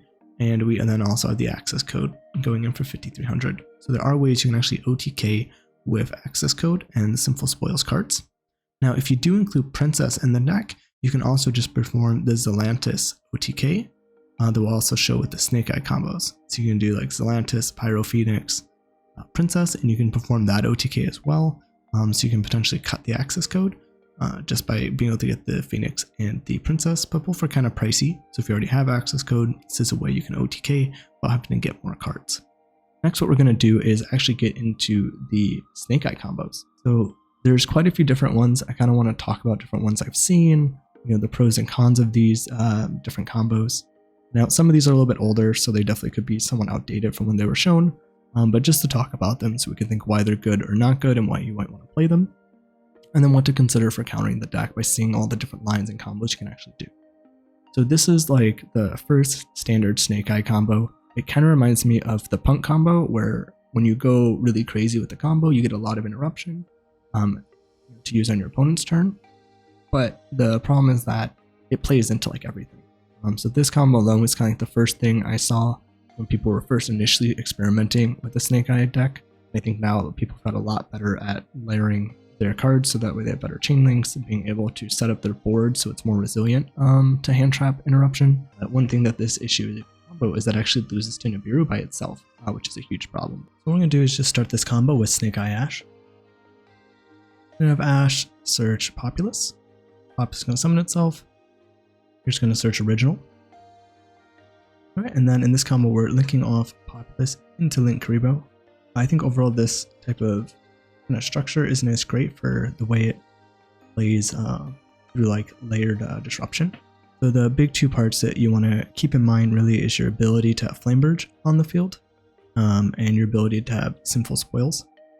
These are really useful parts for being able to actually play through disruption. So Pops is going to bring itself back. We can send the Link Karibo for the Ponix. Ponix is going to search Sanctuary. Sanctuary here is going to search Island. And then we're going to have Ash and the Populace get sent to the grave from Ash's effect to bring out Flamberge. So right here, actually, the combo doing overall not too bad. The fact that we were able to summon this on, it'd be Ash would be 1, Populace 2, Karibo 3, 4. So this is the 5th summon. So the nice thing with this is anytime you have Flamberge on the field, if they Nibiru you before going into Princess, all you have to do is you'll get the Nibiru token, and then you will be able to bring back 2 of your level 1s with Flamberge Dragon. And then you can link the token and one of your level 1s into a Hita, and then Hita and the other level 1 can go into a Princess, because all Princess needs is to affect monsters. So it's kind of how any monster you can link into with the token and one of your regular monsters that are level 1, you can then be able to have 2 effect monsters on the field, and then from there you could at least end on a line that will get you into the Amblowhale line. So from here we're still pretty safe. I'm gonna have Island destroy the Ponix, search Garunix. Garunix is gonna summon. Garunix will send Kirin. Kirin will bring back the Ponix, and then we'll link into IP Masquerena. Flamberge will trigger. And at this point, this is why this combo isn't good, is Nibiru is very popular in this format, and right here you actually gave up your Flamberge summon before you had a way to negate the Nibiru. So at this point, they can nib you and you're done. You used every form of extension that you could possibly have. Your main ones again being, your ability to get multiple monsters on the field. So like not getting just impermed on Ash, which is still risky if you're playing against the Fire King deck, because they could Kirin the Ash to avoid the imperm.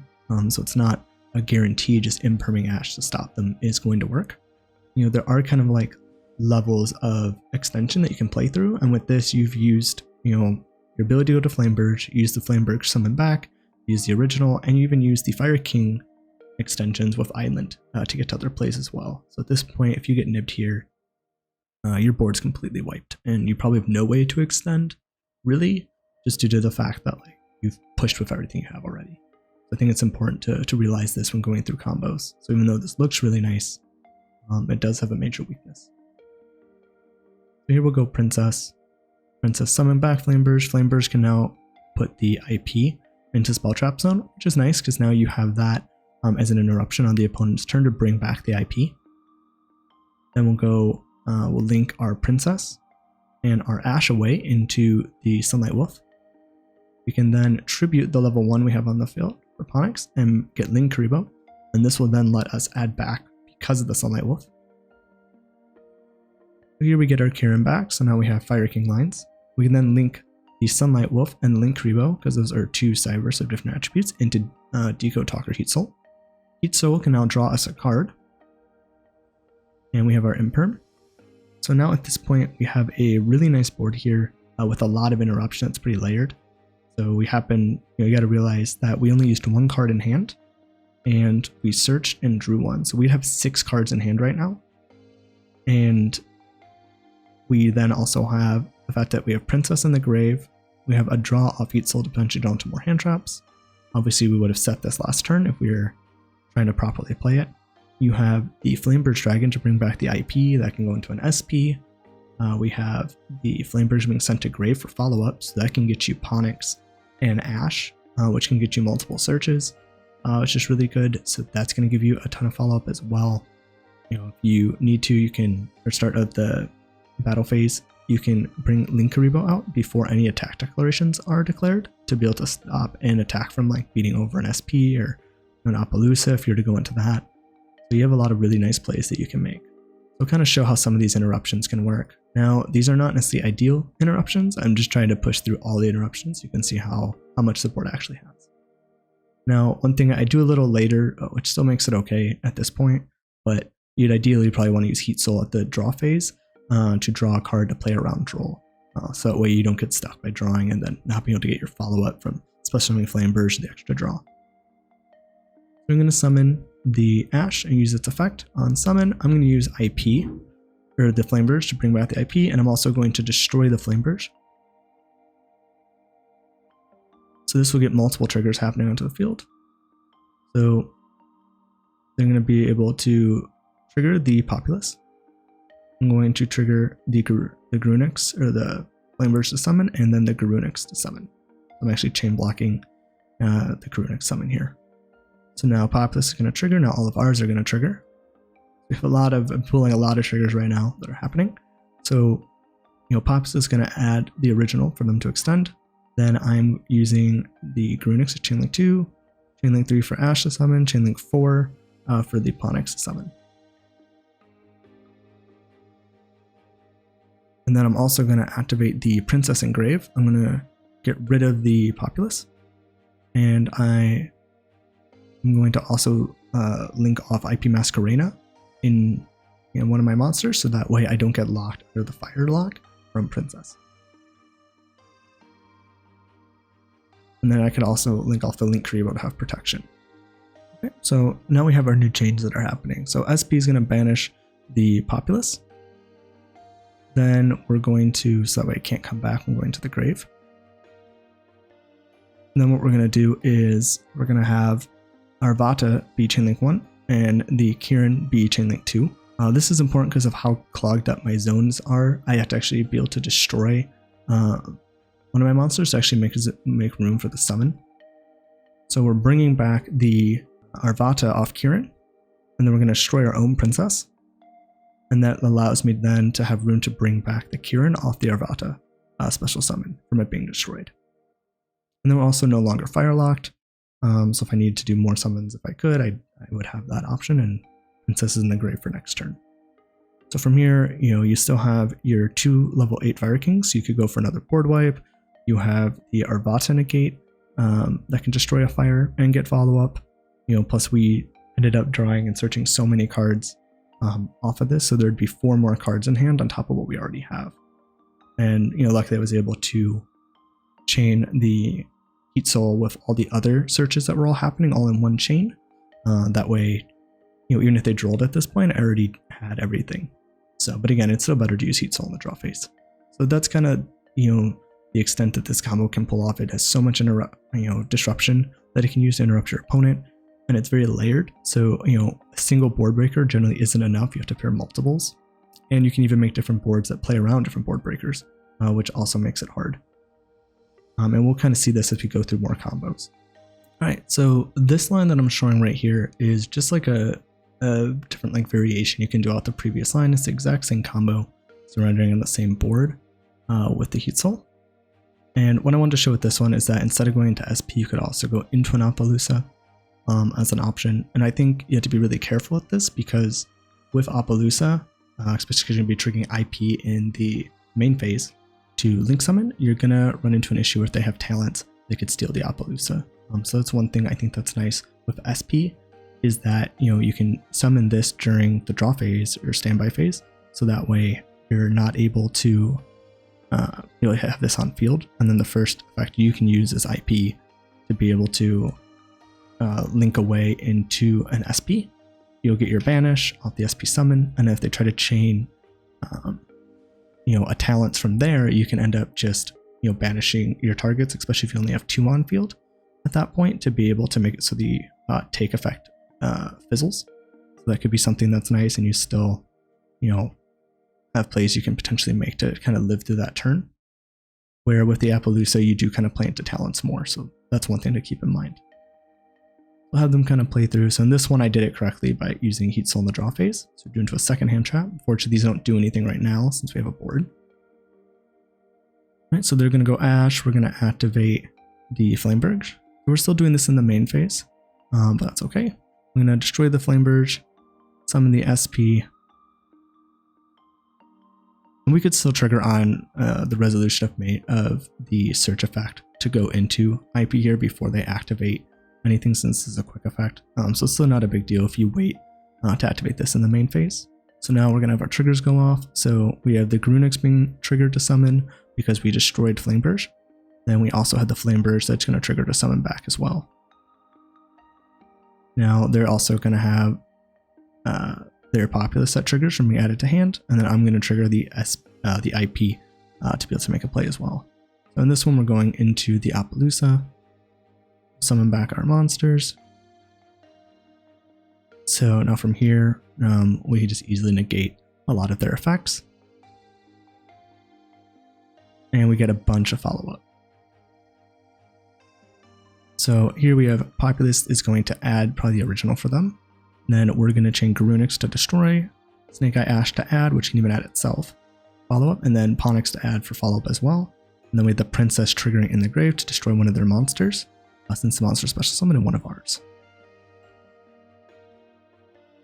So I'm going to destroy my Kirin to summon back the Princess, and I'm going to destroy their Ash so they can't use it to send. They'd have to reborn it back to be able to get the send effect. We get to search our Oast, we get to search our Circle, we get to send Arvata, which can bring back the Kirin we destroyed. They're going to get their original Sinful spoils. Now we're going to have new chains activating. Then we're doing what we did before. We have the Arvata bringing some of the Kirin, and the Kirin trying to summon the Arvata. So we have the Kirin summon the Arvata, which then destroys the Princess, to make some room for the Arvata to summon the Kirin again. Alright, and so from here we have our board nuke, we have a negate, we have 2 negates off this board, which is nice. So I think this is still like a really solid play that you can go into, but this one is a little bit weaker to talents, which is very popular since we're in a pretty heavy hand trap format right now. So that'd be the one thing I'd be a little weary of with Apollousa, especially if you're going into IP. I think IP into SP is a little bit safer. Alright, so in this combo, what we're going to do is go over a solid way to play through hand traps in general. I do like the way this line works, and we'll kind of go over why this type of line is resilient and kind of the choke points to look out for. So we're going to start with normal summon Snake Eye Ash. That's going to add the Poplar. Poplar is then going to summon itself. This will switch to original Sinful spoils. Now I like the way this line plays because of the first action you do with Ash. And you gotta remember that your original Sinful spoils is a really great way to extend through interruption. So I do like this line. And I'm going to send the Ash and the Poplar to summon Oak. Now, the nice thing is if they're to Ash you here, your Poplar will go to the spell trap zone, and you still have the original to go for Fire King lines and make plays that way. So then let us trigger Oak's effect and Poplar's effect. So chainlink 1 Oak, chainlink 2 Poplar. This will let us special summon the Snake Eye Ash and then place the Snake Eye Poplar in the spell trap zone. Doesn't really matter which one you place, then I just keep the Ash on field. So now let us go into Oak and Poplar to the grave. Send those similar to what Ash did, but now we'll send the Flamberge Dragon. And again, we're still keeping this Snake Eye original in hand for follow-up. Again, now we have the Flamberge Dragon. Now Flamberge Dragon can use its effect to put Poplar back in the trap zone. Again, keeping this interaction live. And then we can go into the Sunlight Wolf. Now Flamberge Dragon will trigger, summoning 2, triggering the Sunlight Wolf to add Flamberge back to hand. So it'd be a nice way to get follow-up with some of our lines later. We can then link away the Ash into a Link Karibo. And then we'll link away the Sunlight Wolf and Link Karibo. We'll now choose to use the Deco Talker Heatsoul, draw a card. And one thing to point out with this type of line you have to be careful with is if your opponent knows you're going for it, they hold the Droll for this line, it's going to be a little bit harder because now when you summon if you try to go for a Fire King line, you're actually not going to be able to really get anywhere because the searches are going to be off. Where if they were to Droll you right away, you can go for the standard Droll line the wall. So we'll link those away into an Apollousa, and now that we have the Apollousa on the field, we can now freely use the original Sinful spoils to send the Poplar without really being worried about getting hit with like an Ash Blossom here because the Apollousa can negate it. And we're also safe from Nibiru as well at this point, which is also nice. We'll summon Ponix. Ponix will get Sanctuary. Sanctuary will get Island. Island's popping the Flamberge Dragon. We need the extra body on the field. Garunix will then summon itself. And then this interaction is really important because what we're going to do is we're going to send, I believe, the Arvata here. And what Arvata is going to do is it's going to summon the Ponix. The reason why it's important to get the Link Kribo out when we trigger the Garunix to summon is because we need another Fire King monster in the grave for this to summon, because it doesn't just summon only Fire Kings like Kirin. This one summons any Fire Beast, Beast Warrior, or Wing Beast, but the Ponix is our only one that fits this requirement. It's really important to chain that Link Kribo to the activation of Garunix in hand, so that way the Ponix is in the grave. So then let Arvata bring back the Ponix, and we can link away all three of these, the Ponix, Link Kribo, and Garunix, into a Promethean Princess. Princess can bring back the Arvata, and then Arvata can be linked off of Princess for Amblowhale. So this gives us a pretty good amount of interruptions. On the opponent's turn, we have the Apollousa for 2 link materials, so it'll be 2 monster negates, best case situation, probably at least 1. And then we also have the Amblowhale, so if they special summon anything, we can pop this to get a lot of plays. The nice thing with using Heatsoul is it's probably the best target for Amblowhale to summon, because you can get an extra draw.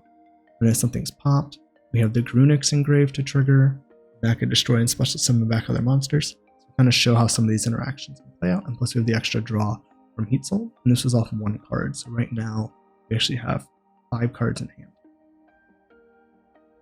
I'm going to have kind of myself play into this board, not necessarily going for absolutely perfect interruptions, but just showing again a lot of the interruptions we have. I'm going to normal summon Ash. I'm going to search Poplar, summon Poplar, and now from here I'm going to start activating effects. I'm going to activate the Princess Engrave. We're going to destroy the Ash so they can't send it away to get into Flamberge. We're going to try to make them work for it by having a special attack. They're going to get to resolve Poplar to search original. That's going to trigger some of our effects now, our Garunix. And then Amblowhale is also going to special summon Heatsoul summoned, and Garunix is summoned. Activate Garunix effect on summon to destroy a fire monster from deck and destroy Kirin. Kirin's going to special summon the Arvata. Now the nice thing with Kirin is that it actually doesn't negate the effect, so the Arvata is live. And then from here we're going to destroy the Poplar so that we don't have a monster on field to send. They're going to activate the effect of Poplar to place itself in the spell trap zone to try to be able to continue to use original. From here we can negate with Arvata, and I'm going to chain the Heatsoul to draw. We're then going to actually trigger the Amblowhale effect since we destroyed the Princess. And normally you'd want to wait to destroy something on field. What I'm doing is actually, in this case, just setting up the XYZ field nuke. Amblowhale is going to activate its effect to destroy. We're going to destroy the Arvata since it's now used its effect. Now Arvata's effect can trigger in the grave. Will then let us summon the Kirin back, and now we have the requirements for the XYZ as well. And at this point, we drew an extra card. We have 6 cards in hand, and we still have the 2 negates from Apollousa. And then if our opponent doesn't get rid of the heat, so we draw again on the following turn. Alright, so in this combo, we're going to be going over the Anti-Nibiru combo for the Fire King Snake Eye deck, and it's going to be with a 1-card Ash starter, so you have 4 other cards in hand. So I'm going to normal summon Ash, search Populous. Poplar is going to summon itself. It's going to get the original symbol spoils. We're going to link off the Populous into Link Kribo, which will put it in the small trap zone. Now we can send the Ash and the Poplar to be able to summon Flamberge. Remember, Flamberge is always one of the bodies you want to have on field because it allows you to keep extending if you get Nibiru or something like that. Alright, and now we're going to use Flamberge to put Poplar back in the spawn trap zone. Allows us to use the Sinful Spoil Snake Eye to send the Poplar. Now sometimes in certain combos you want to save the Flamberge Dragon if you're wanting to put like an IP back into the spawn trap zone, or with the pure deck sometimes they put formula back. But in other cases you can also use this as a way to kind of give yourself more of an extension play if you're not focused on the Flamberge as a kind of key part of your end board and just more as follow-up. And that's how this combo is working. So that goes in spawn trap, we send it, and now we go into Ponix. Right, so summon wise this is our 5th summon, but again we're going to get access to the Fire King stuff now on the summon, and we still have the Flamberge for follow-up as well. So even if we get nibbed here, we could still push through it for at least like the most standard combo of like Princess to Amblowhale, or to Princess to the Pyro Phoenix, and some people are cutting the Amblowhale at this point. But it depends on the deck. The Fire King deck would probably still play Amblowhale since they have more ways to actually utilize it with Kirin and other destruction effects. Alright, so we're going to do the standard line where we do Sanctuary into Island. Island's going to destroy Ponix, one that was destroyed, and then we have Garunix.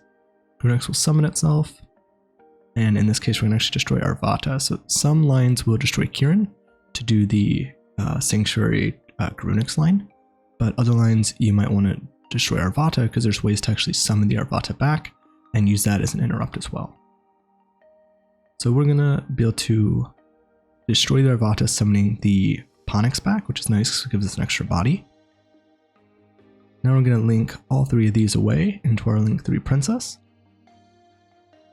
Princess is going to be able to summon Arvata, and that area right there with Princess and Flamberge is really the last point your opponent has a chance to nib you. Because the fact is, like, once you have Arvata, now you already have a way to stop Nibiru and like, keep pushing forward.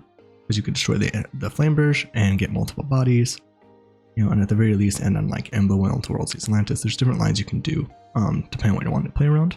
If they were to nib you on the Princess and Flamberge, you'll get the nib token, the Flamberge, and will summon 2 monsters, so just 2 level 1 bodies.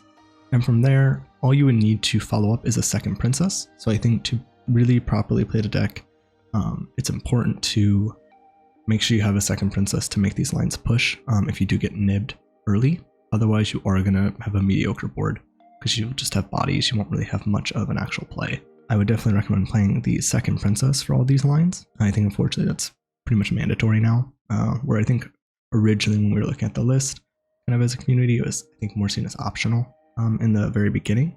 And if you do have Nibiru, I still think it's worth Nibiruing potentially for the Princess and Flamberge line here, because it's going to make it a little weaker of a board. And if they don't have the Princess, they're really not going to have much at all. So that would be the nice part of Nibiruing them if their deck building isn't done right. So we'll link the Flamberge and the Princess into Sunlight Wolf. So actually linking down here, but that'll let us summon bodies to the Sunlight Wolf zone to get follow-up. So we'll summon about 2 bodies. Doesn't really matter what because everything's just its effect. Sunlight Wolf will trigger. Let's get the Flamberge back to hand. Which is nice because Arvata can destroy the Flamberge on the opponent's turn, and that will give us more follow-up with reborning bodies. So that's a really nice line to be able to have. Bring back from the graveyard using the Kurbo's effect. This will let us then go into Heatsoul, and unlike other lines, we talked about how you can actually hold Droll for the Heatsoul line. Because we already went into the Fire King stuff, they would want to Droll earlier. That's kind of one of the issues with holding Droll is sometimes depending on the line, it could be a really bad play, it could be a really good play. So now Heatsoul is going to draw a card. You gotta remember now that at this point we're at actually 6 cards in hand. And then we're going to link Heatsoul and the Poplar into Apollousa. So again, now we have multiple monster negations, which are nice. And that's going to be our end board. So it doesn't look very threatening overall. But again, we have the Arvata negate, which will destroy Flamberge, which will get us follow up. So you could, most likely summon Ponix and the Ash. Ash will search Ash. Ponix can search a follow-up card. You're going to use an extra island if you have that. For follow-up, you could go with Circle or Skyburn if you're running one of those for utility. So that's going to add even more cards. At that point, you'll have 8 cards in hand. And then you'll also have the 2 negates versus the Apollousa. And if they summon a monster and you negate the effect with destroying the Flamberge, and you have the 2 level 1 bodies at the start of battle phase, you can actually send one of the level 1s to bring Linkuriboh back. So that way they can't just attack over the Apollousa.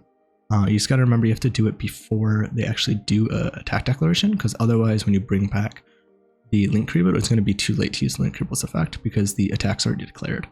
So it's really nice align with that, which is really cool. You also have the Garunix engrave. So Garunix, when you destroy a card of Arvata, can summon itself back, destroy a Kirin, pop a card, summon a monster out. You also then have Princess, which Princess can destroy Arvata once Arvata uses its effect to then bring back the Kirin, and then you'd have an Exceed wipe as well, plus all the cards in your hand. So you have so many forms of interaction, even though this board doesn't look like it has so much, and it's so layered. So you're gonna have the hand traps, the board, and the grave, which is why this deck is so scary. And we can show a little bit of the interaction of how this could potentially play out, and we're not even gonna be able to use all the interactions here. So we're gonna negate, get our follow-up, and here we can chain block, so I'm choosing to make Ponix my worst search. So that way I'll get the Garunix send to destroy, and then special summon back. I'll get the Ash to probably just search Ash or Oak at this point, and then you also have Ponix. And then I'm also on a, if my opponent doesn't have anything to this chains they're happening simultaneously, I can tribute the Ponix for Linkuriboh. You can wait on this, or you could do it earlier. At this point, I'm doing it because of the fact that I want to have a monster to bring back off the Kirin going to be sent to the grave. So I search Circle, search Ash, and I'm going to destroy Kirin. Kirin's going to then destroy the Ash, or summon back the Ponix first, and then destroy the Ash. And then from here, you still have so many forms of interaction. So the next combo, we're actually going to show a anti-Droll combo. So like I mentioned, you can sometimes hold Droll depending on the line, but I still think it's probably better just to throw a Droll pretty early. A lot of people are playing Crossout and Talents to be able to play through some of these hand traps, which can really hurt. And sometimes Droll doesn't always pair the best. For example, if you have like Droll and Nibiru, they can't play through Droll and Nibiru. If you have Droll, you're able to cut off some of their lines, especially with the Fire King board. They won't be able to do any of the Fire King lines. So Droll plus another hand trap could potentially, really slow down some of their extension plays and what they could do. So we're going to have Poplar. Poplar is going to trigger, and then Droll is going to trigger. That'll make it when we summon Poplar, we're not going to be able to get our search. So we have to make our plays with the bodies we have here. So we're going to link off into Linkuriboh. Poplar is going to go back to the spell trap zone.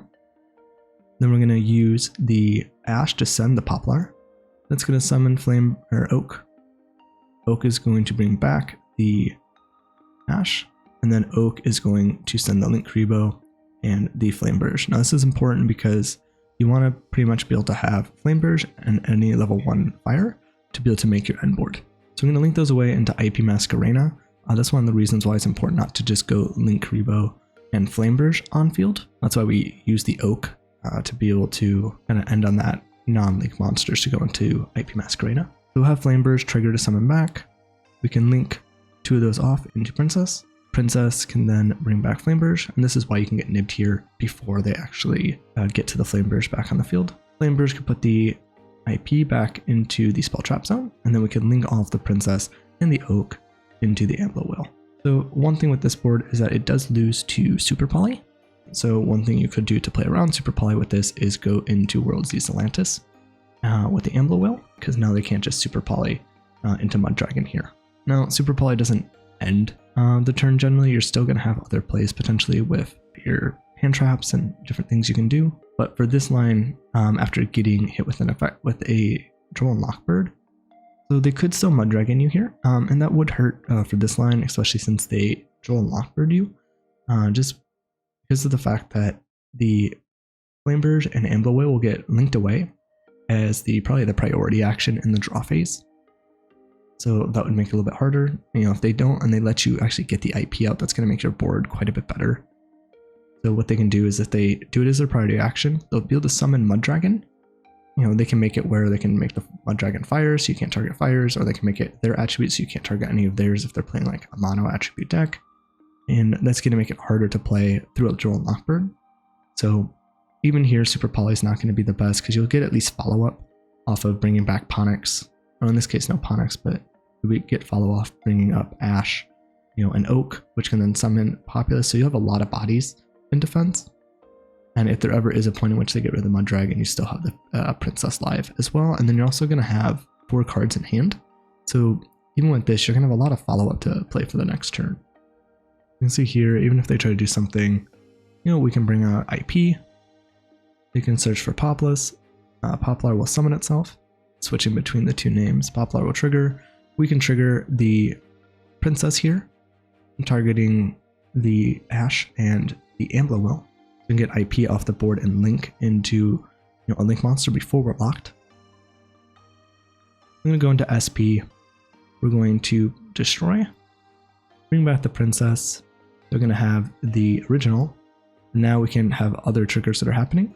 So now we'll have the Amblowhale trigger because this card was destroyed. Bring back a link 3 or lower. We are locked, so we can't bring IP back. And then we'll have the SP trigger to banish the Populous. It's going to make it so they can't get the recursion. So we're going to have Flamberge as Chainlink 1 because it's being sent to the grave. And then we're going to chain block with SP being Chainlink 2 to banish. We'll banish the Poplar so they won't have that recursive, you know, body to then go into an original play. And then the Flamberge is going to follow up. We summon Oak and Ash. I'm going to chain block. I'm going to chain block the Ash because I want that search more than the Oak. Then Oak's going to bring back the Poplar. We're going to search Ash. Poplar is going to get us follow up with original. And then from here, you got to remember we just searched 2 extra cards. We have 6 cards in hand, plus our field. So even through Droll, unless they have a blowout or another hand trap to follow up with it, you still have a really nice board. So with this line, I'm actually going to show a Pitknight combo. Now this is one I saw earlier on, this 2 months ago that I saw Kenny show. I think the board's interesting, but I don't think the way he sequenced it is right. But again, this is a 2-month-old combo. So this is pretty early on into experimenting with the deck, even before any of these cards were legal. You know, I did come up with a few better boards to show after this, I think, to play the Pitknight combo, but I don't like Pitknight necessarily more than the other cards you can play with it. But I'm going to show these as options and things to know in case your opponent does go for Pitknight, because there are some points that are nice with Pitknight and the way it works and the way it insulates versus other cards. So we're going to normal summon Ash. We're going to search Populous. Poplar is going to get original. We're going to go into Link Karibo. Poplar's going to put itself back. And then we're going to use original to send the Poplar to get Ponix. And now this is going to be our 4th summon, so we're still safe from Nibiru. And then we're going to do the standard Fire King line where we get Sanctuary off Ponix. Sanctuary is going to get Island.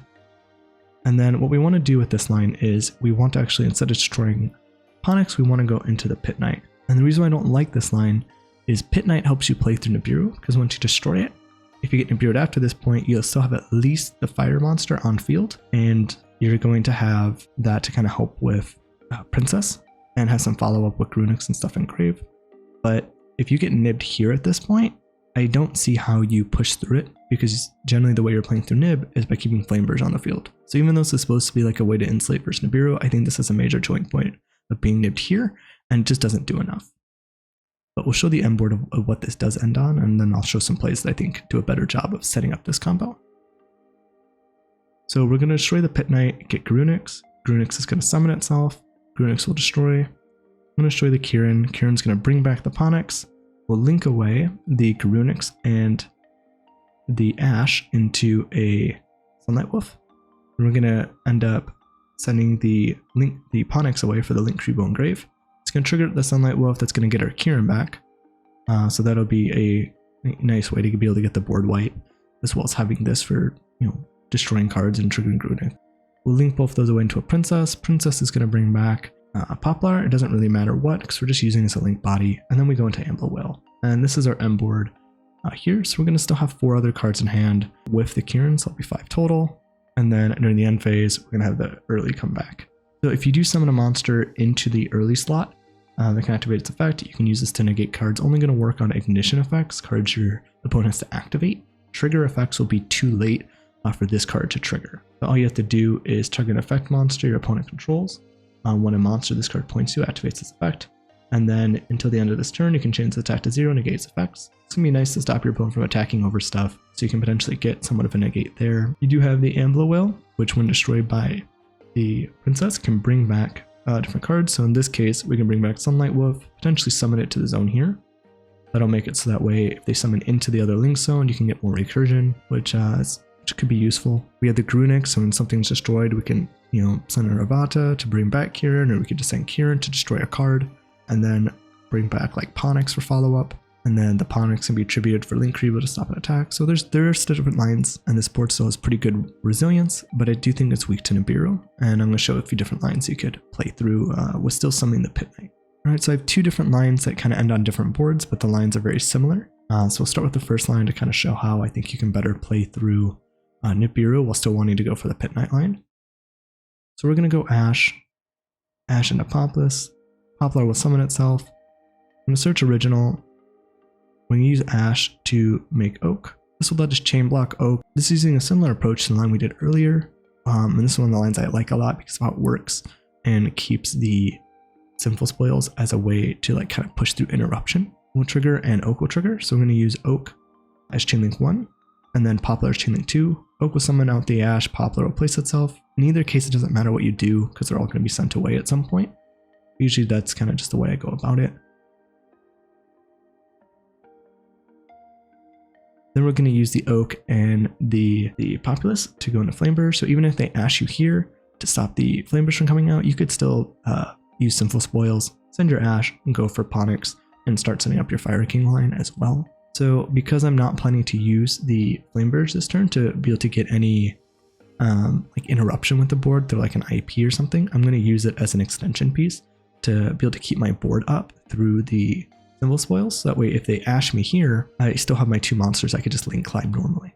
So here we're going to go into Ponix. Now summon wise, we could still get Nibiru'd, but again, as long as we have Flamberge on the field, we'll be able to push through the Nibiru again by using the Nibiru token and the 2 level 1s, go into like Hita or any monster that lets you make an effect monster with the Nib token, and then you can climb up into Princess and do a standard Princess line.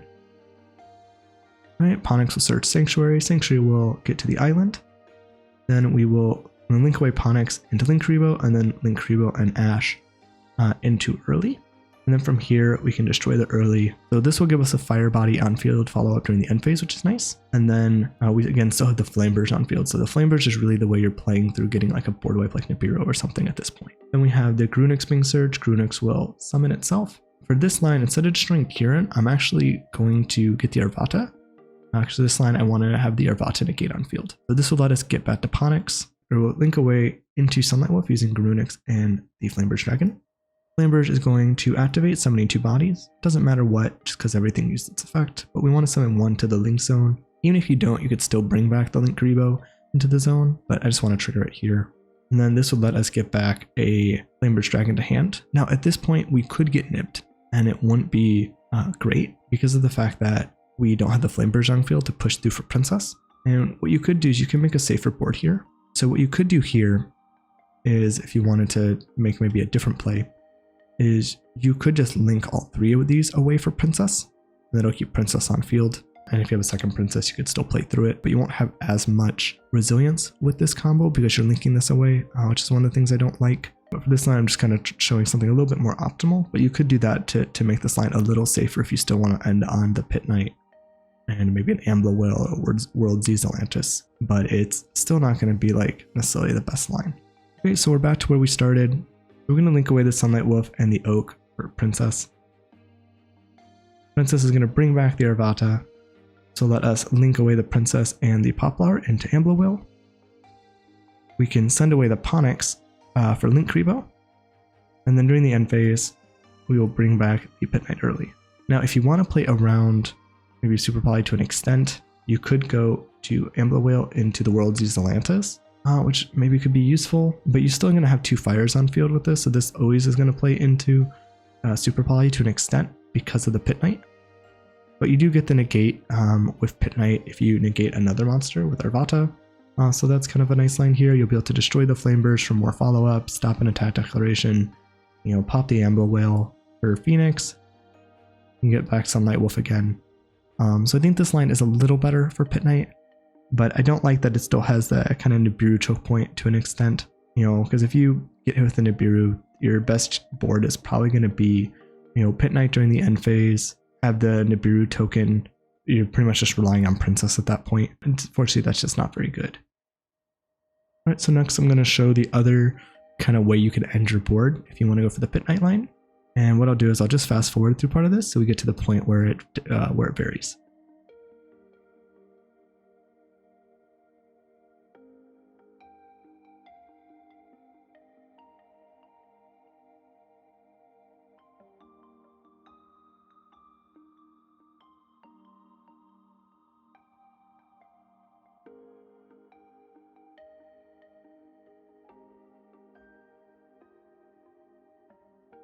Alright, so now we're at the point where the combo varies. For this line, I'm going to send the Kirin instead of the Arvata, so it's going to change the end board up a little bit. But still similar idea, we're going to bring back the Ponix off the Kirin, which is still similar to what we did before. We're going to link away the Flamberge and the Garunix.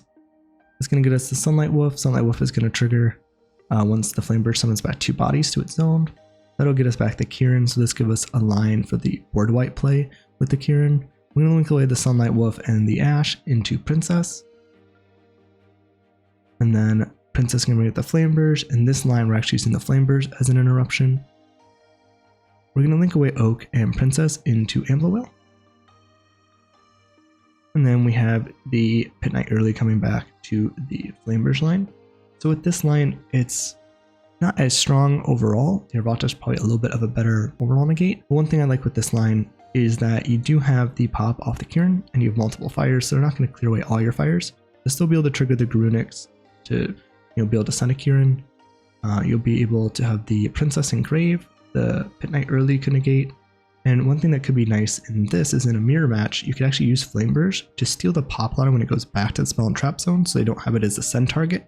And then you could trigger Poplar to search for you, which can be like a nice way to utilize Flamberge. And then if Flamberge goes to the grave through being popped by Kirin or being destroyed or being hit by Princess, you'll have the follow-up from that as well. So it's still a lot of follow-up, but again, still kind of has that weakness to Nibiru, not completely like in the first combo I showed with Pitknight, but I think it still kind of falls short on that regard.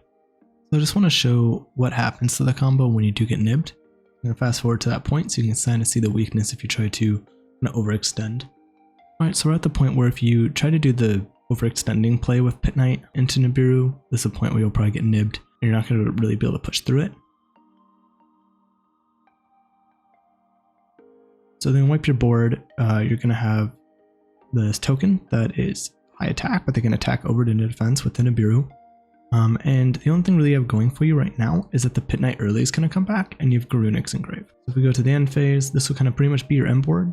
You'll have started with this, we start with a 2-card hand. So you're going to have 5 cards total in hand. If you do have a Kirin in hand, this isn't the worst because you can destroy Pitknight early, which will trigger the Garunix. Garunix will summon itself. Have the 2 bodies for the board wipe, and then you can also send off Garunix for another Kirin to destroy a card on the field, bring back the Arvata. Arvata can then destroy Flamberge, bring back more. So if you have a way to extend, or if Pitknight early gets destroyed, you can send Kirin, get Arvata, destroy Flamberge.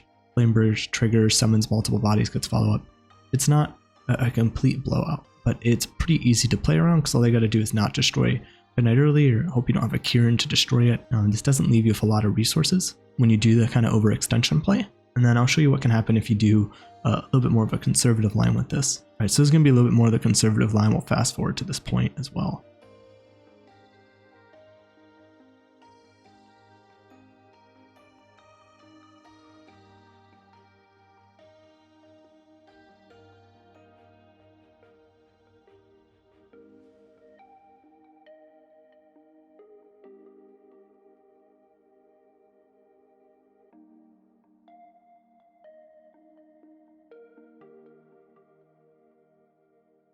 Alright, so we're at the point where you kind of have to make your decision tree. This is where you kind of go for the overextension play and see, hope they don't have nib, or you can go into Princess here. Now Princess will still get you nibbed, and you're gonna lose a lot of resources, but you have a little bit better follow-up play and like interaction on their turn. Now unfortunately there's no way to go into Apollousa at this point with the Flamberge on field. There are ways of doing this when people run Doolittle instead of Pitknight, because there's a few, like 1, maybe 2 flex spots in the deck you can kind of switch up. And Arvata can bring back Doolittle, letting you go into an Apollousa. So that's a line some people use to be able to go to Apollousa from like a state like this. But because you can bring back the Doolittle instead of the Ponix. But from here, you're pretty much stuck if you want to do the conservative line of going into Princess. And then from there, you'll pretty much have the standard board we showed in the first Pitknight combo, which is going to be Princess. Princess brings back a body, link into Amblowhale, link into Pitknight early.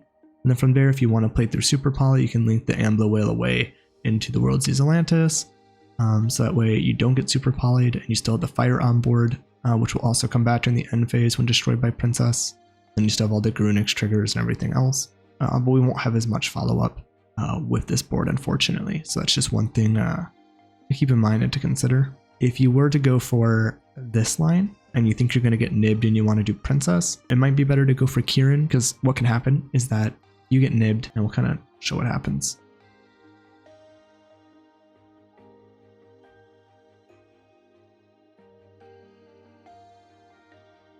This would be your end board, and it's very similar to before. The only difference is, again, you have the Princess engrave to destroy the Pitknight, which will trigger Garunix.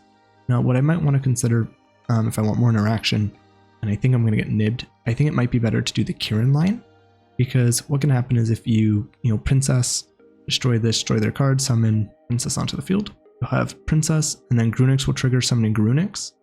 And then what you could do is if Kirin's in your grave, you can have the Garunix destroy Arvata and bring back the Kirin, and then you have at least a board wipe play if they special summon again. In this case, what you'd be able to do is be able to send the Kirin, get a non-targeting pop, non-targeting summon, and get Arvata, and then Arvata can destroy the Garunix to get in a gate. So it kind of depends on what you want to favor. In this case, you'll have the Arvata, which will, with the Kirin, will be able to get a destruction in a gate, which is pretty good. And then with the other combo, you have the full board wipe. You can do at any point which they special summon. So again, both of these boards, even if you play it safer, still have some follow up and some plays you can make. But again, I just don't think the Pitknight plays are the way to go. But I just wanted to show all these out, just you can see through it, think through it, and to see how the interactions happen and decide if you want to play this combo or not, and at least know what other people are doing if they do the Pitknight combos. So the next combo I'm going to show is actually an anti-Super Poly combo. Super Poly has been a pretty common tech for the deck, but I don't think it's very good on its own. I used to think that it was a pretty good going first card that they'd have to play into, but I've seen now through listening to deck profiles with Pack and other people that a lot of times you can actually do a pretty early Phoenix line, especially in the pure deck, and then you could snipe out the face down Super Poly. Now, if they have more back row, it's obviously harder to play through it then, but if they just have the one card, you can snipe that away. They're not going to be able to Super Poly, because at least not your whole board, because you only have one monster, so you have to Super Poly their monster, and which isn't a very favorable trade, since you're using 2 cards to get rid of 1, and a card that really doesn't do very much, and then they could just original the popular away and then keep playing. I don't think Super Poly is the best card in this format. I think it can work in certain decks. They could utilize it more than just generics. I have certain plays that they can utilize with it, and it's not bad if you're pairing it with other cards, but as a standalone card, I don't think it's great. But we're going to show the board to play around it in case it's something you're considering doing. So we'll go Ash into Poplar, Poplar into Original, think those away, or send those away to Oak. Oak will bring back the Ash, and then Poplar will place itself in the spell trap. Then we'll send away the Poplar and the Oak into Flamberge. Flamberge will place back any monster. We did the Poplar back, and then we're going to link away the Flamberge Ash that's on the field into Sunlight Wolf. That's going to trigger the Flamberge, and it's okay because we still have follow-up with this. Even if we were to get nibbed, we can still do Fire King lines. So we'll bring those back. We can run over resource. We can get the Flamberge back. We'll link those away into Doolittle. And why this is important is because of the fact that it can be brought back off the Arvata, which is something we kind of touched on in the last combo a little bit. So we'll link away those into Apollousa. And why this is nice is now we have the Apollousa before we use the original, and this will make it so we were insulated from getting ashed on the original right now. So we'll send the Poplar away, summon the Ponix. Ponix will then search Sanctuary. Sanctuary will get Island. Island will destroy Ponix, get our Garunix. Garunix will summon itself. Garunix will destroy. We're destroying Arvata here because Arvata can bring back the Doolittle, which is really nice. And this will now let us go for Princess. And this is pretty much why this is important. It's just because it's a link to Beast. It does have a destruction effect. So you target one of the fires engraved if it's destroyed by battle or card effect. Add to your hand, so that's not bad, for some recursion. But the main thing here is we just want a way to get to Princess. So they'll go to Princess, go into Arvata, just link those away into Amblowhale, and then into Zelantis. One thing that's nice with this combo is that because you have the link Zelantis, you can destroy 2 cards because you have 2 co-linked monsters. If they just try to attack over the Apollousa, which only has 1600 attack. So right now you have 2 material negation Apollousa. Ideally you'll get 1 or 2, but because they can't just freely attack over it, they attack over, you'll just destroy their cards. It's another form of interaction. And then if you have any other ways to get fires onto the board, you can trigger Princess and things like that. So this is something to consider as a combo, since like let's say if Kirin in hand, you can destroy the Flamberge at any point during the main phase. You'll get back bodies for follow-up, have a fire on board, trigger the Garunix and Grave. There's a lot you could still do. One thing that this combo is weak to is Cosmic Cyclone. When you have no fires on field to trigger any of your graveyard cards like Garunix or Princess, and Cosmic will wipe the whole field, destroying the Apollousa, destroying the Zelantis. So it's going to put you in a pretty hard spot if you do get Cosmic here. So that's a big weakness to doing this kind of anti-super poly combo. At least with the Amblowhale line, what you can do is, you'll still at least have the fire on field. All right, so next line I'm going to show is the anti-cosmic line. So this is a 1-card line, and there's also a 2-card line that gives you a better board. So we'll do both of those. So this is going to be Snake Eye Ash. Ash into Poplar. Poplar summons. Poplar is going to search. We're going to get original. Link away into Link Kribo. Get Poplar back in the spell trap zone. And then we'll do Snake Eye Original, and we'll send Poplar to get Ponix. This is our 4th summon, so we're still safe from Nib at this point. So we'll get a Sanctuary. Right, and now what we're going to do is we're going to use Ash to send the Sanctuary. This does lose the line for the XYZ board wipe, but you can always also take that out. I think it's a little bit more win more a lot of times when you do establish your combo to fit more like extra deck slots. What we'll do is we'll send those 2 away to get Flamberge. That means on our 5th summon we have Flamberge, so we can play through Nibiru. Then we're going to activate Sanctuary, destroy Island, get Garunix. Garunix is going to summon. Garunix is going to destroy. We're going to destroy Arvata, bring back Ponix. And then we'll link away all 3 of these into Princess. So we still have Flamberge on field for Princess, which is safe.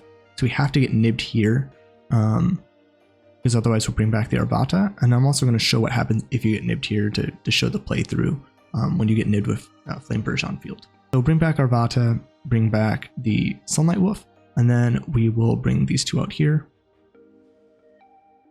Then Sunlight Wolf is going to trigger. I'm going to add back the Flamberge. That gives us a good destruction to use with Arvata to get follow-up. And then we're going to link away the Ash into Anima, and this will let us then go into a Unicorn using the Sunlight Wolf and the Poplar. And what's nice with this is that Unicorn is co-linked, so when we use the discard we'll draw, and then we'll put the island back into the deck. And because of the wording on island, it's a mandatory effect that says if this face-up card in the field zone is sent to the grave or banished, destroy all monsters, but sending it to the deck does not actually trigger it. What we'll do is we'll actually discard our extra card, whatever it is. At this point we still have 5 cards in hand because we started with 1-card combo and that free discard.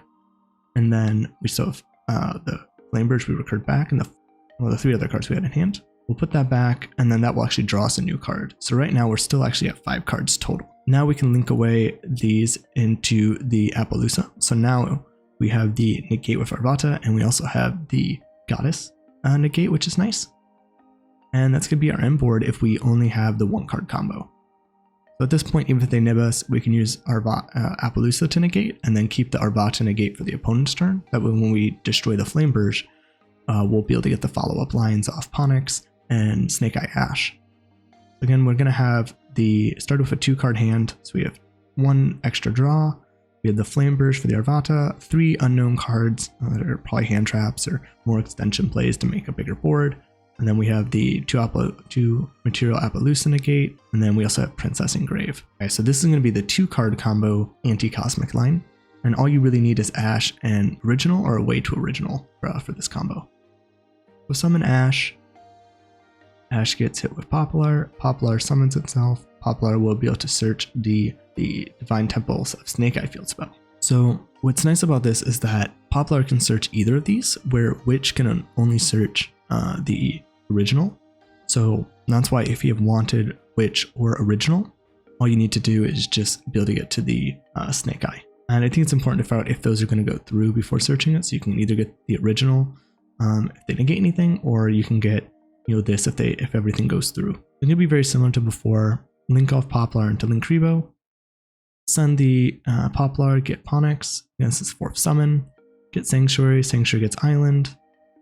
Use the same combo as before. Send the Sanctuary for Flamberge. Flamberge is 5th summon, so we're safe from Nibiru to at least play through it. We will destroy Ponix, search Garunix. Garunix will then summon.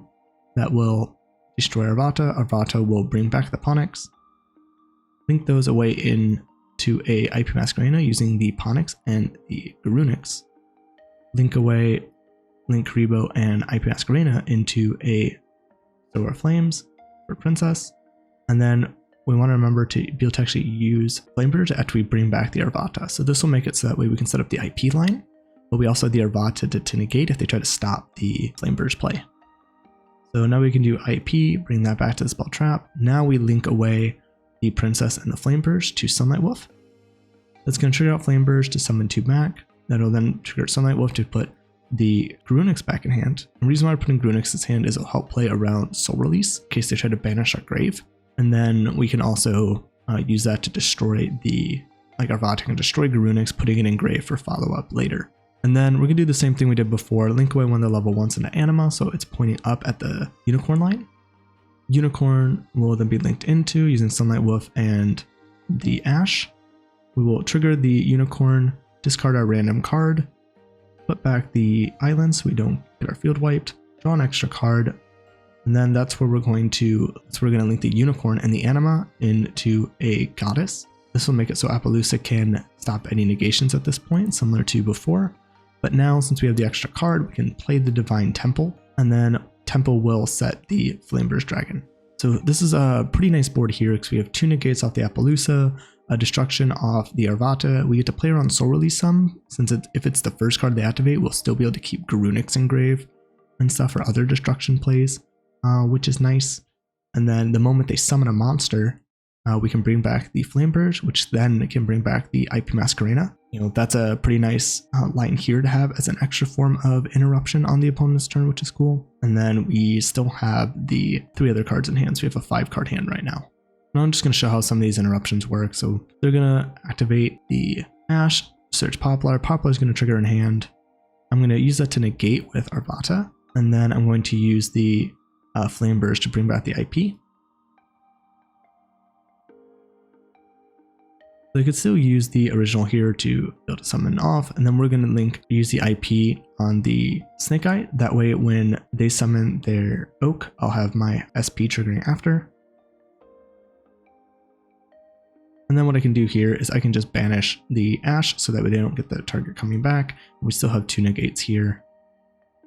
And then if they special summon again, we have Princess to destroy the Arvata, which can summon back Ponix when the Arvata is destroyed, and Garunix will also trigger from the Arvata being destroyed. So we still have a lot of follow-up. And the last thing I wanted to show is just the weakness this deck has to Nibiru, so you can see how the deck plays through it if you get nibbed. What I'll do is I'll fast forward to that point so we can skip some of this since a lot of it's just review.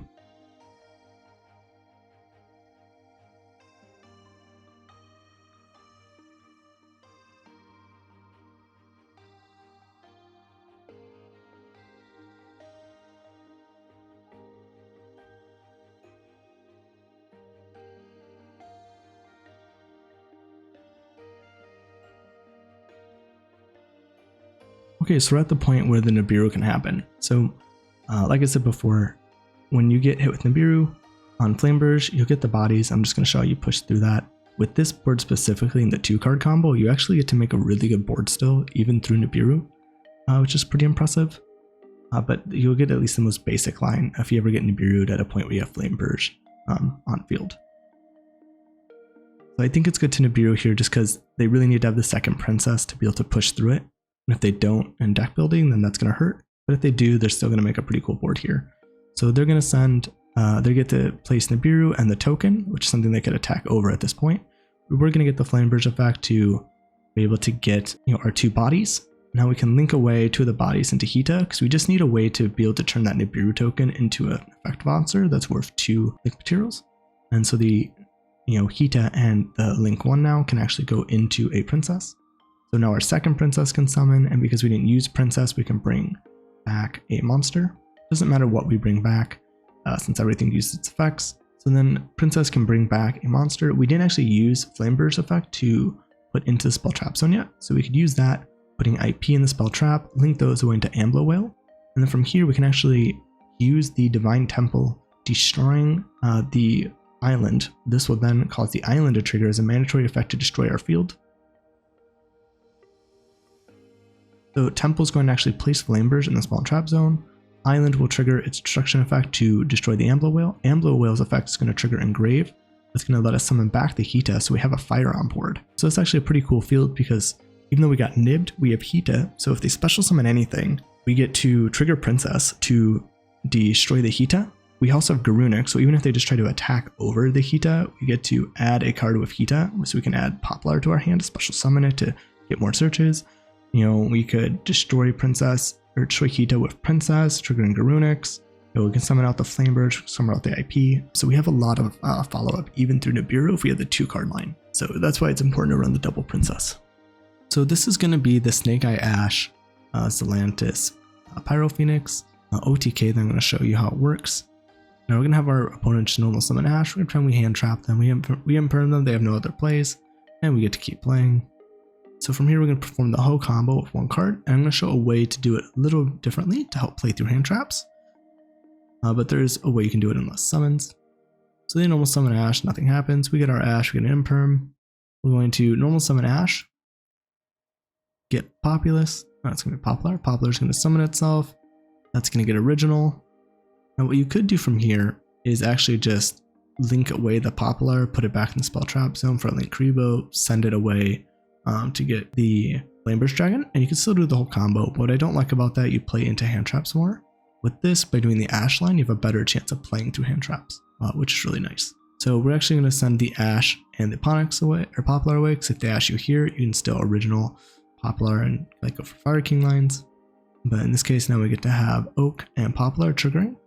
So Oak's going to target the Ash, and then Poplar's going to trigger its Chain Link 2, chain blocking the Poplar, or the Oak, so they can't bell it. Put the Poplar back in the spell trap, summon the Ash, then Poplar is going to be sent to Grave by Oak to summon Flamberge, and now from here we pretty much have the entire combo you always need with Snake Eye, again the level 1 fire, and then just this Flamberge body, so that brings back so much follow-up.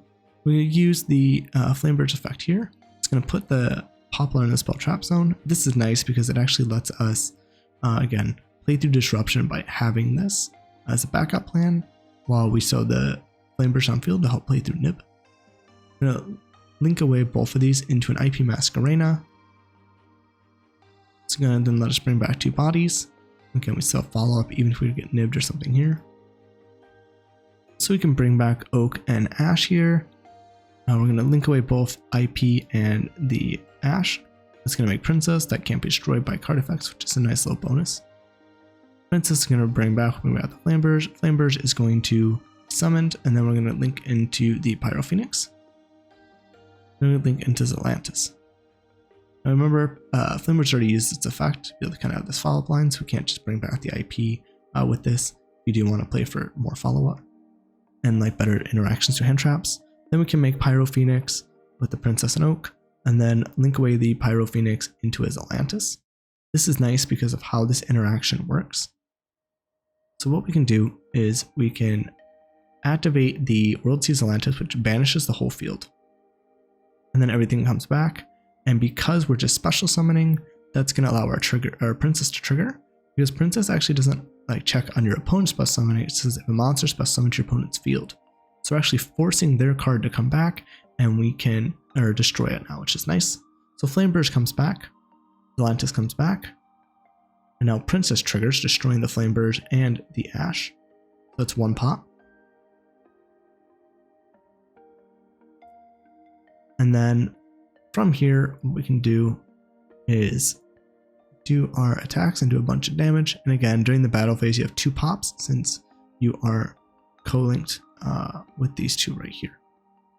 Right, so we have the 2 pops here that we could also use. So we're going for our damage ton here. So we do 25 or 27, and then we're doing 58. So we're doing 3,000 more than we need to OTK here. And again, you have original and poplar, so you could extend even further if you need to. Or again, keep this for interaction. All right, and that actually covers all the Fire King Snake Eye cards. And I think one thing just to kind of talk about at the end of the video is you can see that with all the different boards, there's a lot of different ways, especially with the Snake Eye version, that you can play around different hand traps and board breakers. But I think the problem with board breakers is you can actually make different boards kind of, making certain board breakers, more useless. And that does make it hard because you don't know what board your opponent's going to make and if your board breaker is going to be good. I think that's right now, a lot of people are actually moving towards hand traps. So the 2 hand traps can generally stop the Snake Eye deck. But we are kind of in a hand trap war and kind of playing this weird mini game where now people are playing talents. They're playing cross out in the deck to be able to stop those hand traps or certain pesky cards in the opponent's turn, or hit key cards in the mirror match, which can be a nice use for the card since we're in pretty much a tier 0 format at the most part. So I consider it more tier 0.5, but it's by all practical reasons pretty much tier 0. So that's kind of one of the tricky things right now is the interaction between Snake Eye when you're destroying your opponent's board and playing this cool mirror match is fun.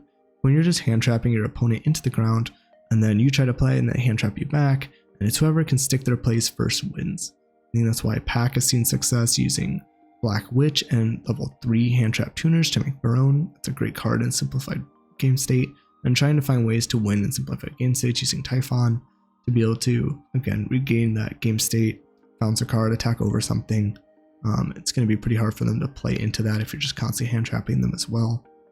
So we are kind of in this weird game. I think someone that could figure out a way to pull off board breakers successfully, or ways to utilize cards to even better play through engine. I think right now we've seen some really cool combos, but a lot of that could also be due to people not being as familiar with the deck. In a month or 2, probably all the choke points will be lined out, and we'll have to see how the deck's doing. We're still doing hand traps. Do we just maybe switch to board breakers for a YCS because there's been so much hand trap use, so people are adjusting and trying to change? Again, these are all things you got to think about when looking at combos and making decisions on your deck, and what you're going to do is what's popular, what am I playing around, what am I doing to improve and change my strategy for future events, because that's how you're going to do well. And sometimes you can overcorrect, you can overtune to something that's not even being done yet but is then being done another event later. So you kind of have to do your best to read the environment, what you think is best, and sometimes you make a good meta call and sometimes you don't. So, but I'm hoping all these combos will help you out. There's a ton of them. I am going to break these down into smaller videos, so it'll be easier to digest and watch. And I hope you enjoyed, and I look forward to seeing you guys in the next video. I'll see you there.